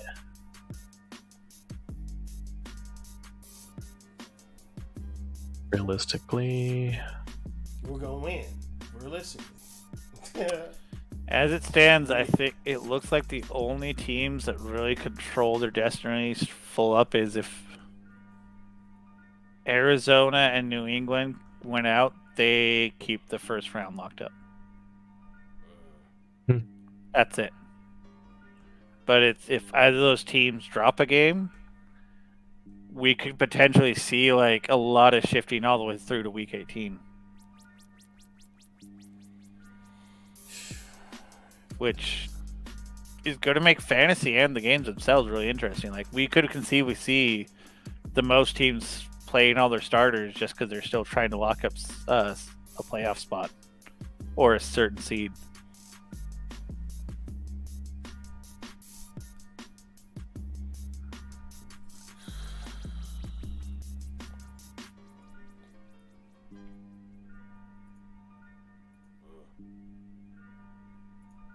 This is good. It's good thinking music. Lo-fi beats to look at that magic. think to. Let's see what happens if we do that. Ooh. So probably like best case. This is best case scenario, almost best case. Let's flap that. Yeah, this is same. So even if the off chance you split the series or you win it, so either you beat Washington twice or you split it, you could stay in the 4th seed if you just win basically after that. But also if you drop the game against the Cardinals. Yeah. So that's like the realistic one I'm looking at. Like, you guys could drop that one. And then you just have to beat the Eagles, Giants. Giants, Yeah, so you And then- really need to split it's that one. series at the bare minimum. Yeah, beat one of Washington, yeah. Yeah, so even if you split it, you're still okay. And that's why I think you want to win this one more than the other one, because this is the one you like. You want to get out of the way now. I want to win both. Well, I mean, yes, obviously. I want both. Yeah, I mean, we I can want look at that. no Fun. question. No question. That's this one, and that doesn't change anything. The only thing I think it might change. Oh, we play y'all. You'd sit in the 4th seat. This is provided that we win our 2 tougher games, which is the Rams. These we're still in. The other one. It's gonna sound bad if we play y'all than the Rams. I hate playing the Rams. For real. It's like they always play so much harder when they play us. I hate playing the Rams.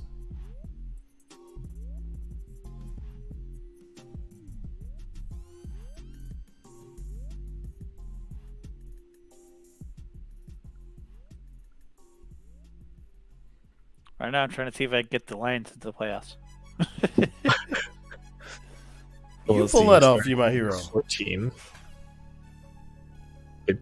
But See how I don't know. Magic. I'm just trying to see, like, what is their path? That's what I'm trying to find. So let's see. At that point, you got Free game. 5-7. I think you have to lose. Niners, we get so. What happens if that happens? 5-10. I think that has to happen.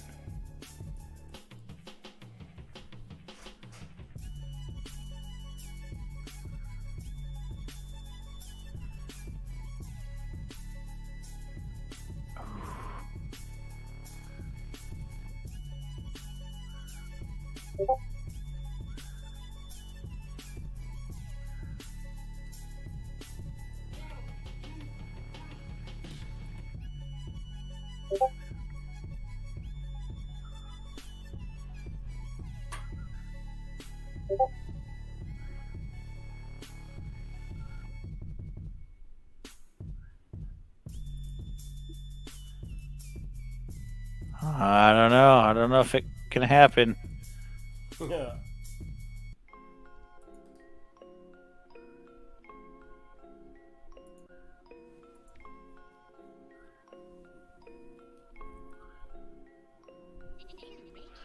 Wait.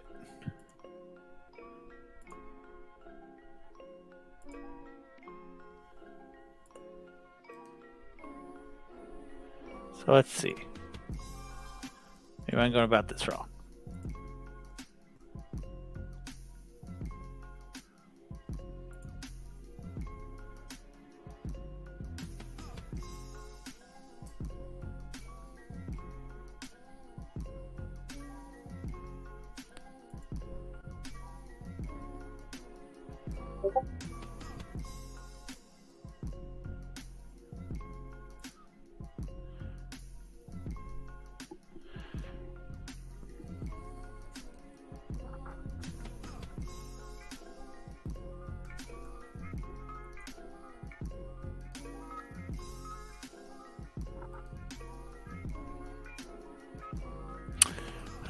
So yeah, maybe there's gotta be some way for it to happen, or else they'd be listed as eliminated.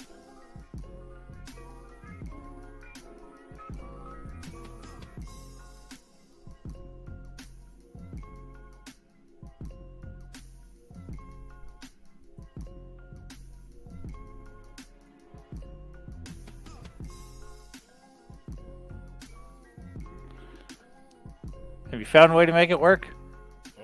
I haven't. It's like even when you mark down the NFC teams ahead of them that would have to lose. Wait.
Oh, hang on. I think I have. Crack the code. Get it out. Well, no, because I was doing like straight up wins. I think what we need. Oh, they would need. You need a tie somewhere. That's got it. I got it. All right. I don't know what's the easiest way. Let's see if I can share this window for you. Here at the bottom, I can. Yeah, I got it.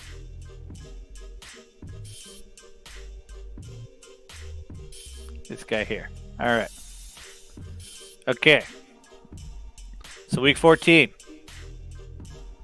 The only thing I changed is basically every NFC team below the 4th seed loses. And then Panthers, Falcons tie. Then here, you need the Cowboys to win. You need Washington to win. You need Ravens to win. You need Falcons to win. You need Seahawks to win. You need Bucks to win. You need Bears to win. And we go here. You need Giants to win. You need Cards to win. You need Bucks to win. Bears to win. You need Vikings to win. Washington to win. Dolphins to win. Same thing. It's basically you just need everyone else, but then you need a tie there. And I think that was the only tie you need. But basically, as you can see, that's how it pans out. Is Detroit sneaks in as the 7th seed. Yikes. The math. So for I weeks, still say 15, Russell. Just FYI. So if Russell keeps playing well, Russell. Yeah. If not, I like Tua's matchup the best. Yeah. Don't do Taysom. He's or picks. Yeah, he is not a reliable. He's like Jalen. He's like Hurts. He's not a reliable passer. He's good at running, and he'll make some passes, but he's not someone you count on. Also, are we sure Hurts is even going to be back? That's true. Especially after Minshew winning. Yeah, we'll see how that goes with Washington. So Hurts has been called. He's still the starter. Named by the coach. Yeah, they're not going to say that. They're not going to say, "Oh, yeah, we're going Minshew now." Yeah. Okay. I mean, and honestly, I think Russ your best bet just because they had a really easy pull with the Texans. Well, this is week 15. Oh, week 15. Oh. They're playing the Rams. That's on it depends if he's playing well. Sure, play your best players. But Tua is playing Then the I'd go Jets. Tua. Yeah, Tua at the Jets. Oh, hosting the Jets? Yeah. That seems like an easy call. But it's been fun. This is probably one of the longest episodes we've done. I was going to say, speaking of easy calls. Yeah, calling in at night. Yeah. Call. It's been real. It's been fun. I guess it's been real fun. Yep. Look. Everybody, good luck on the playoff push.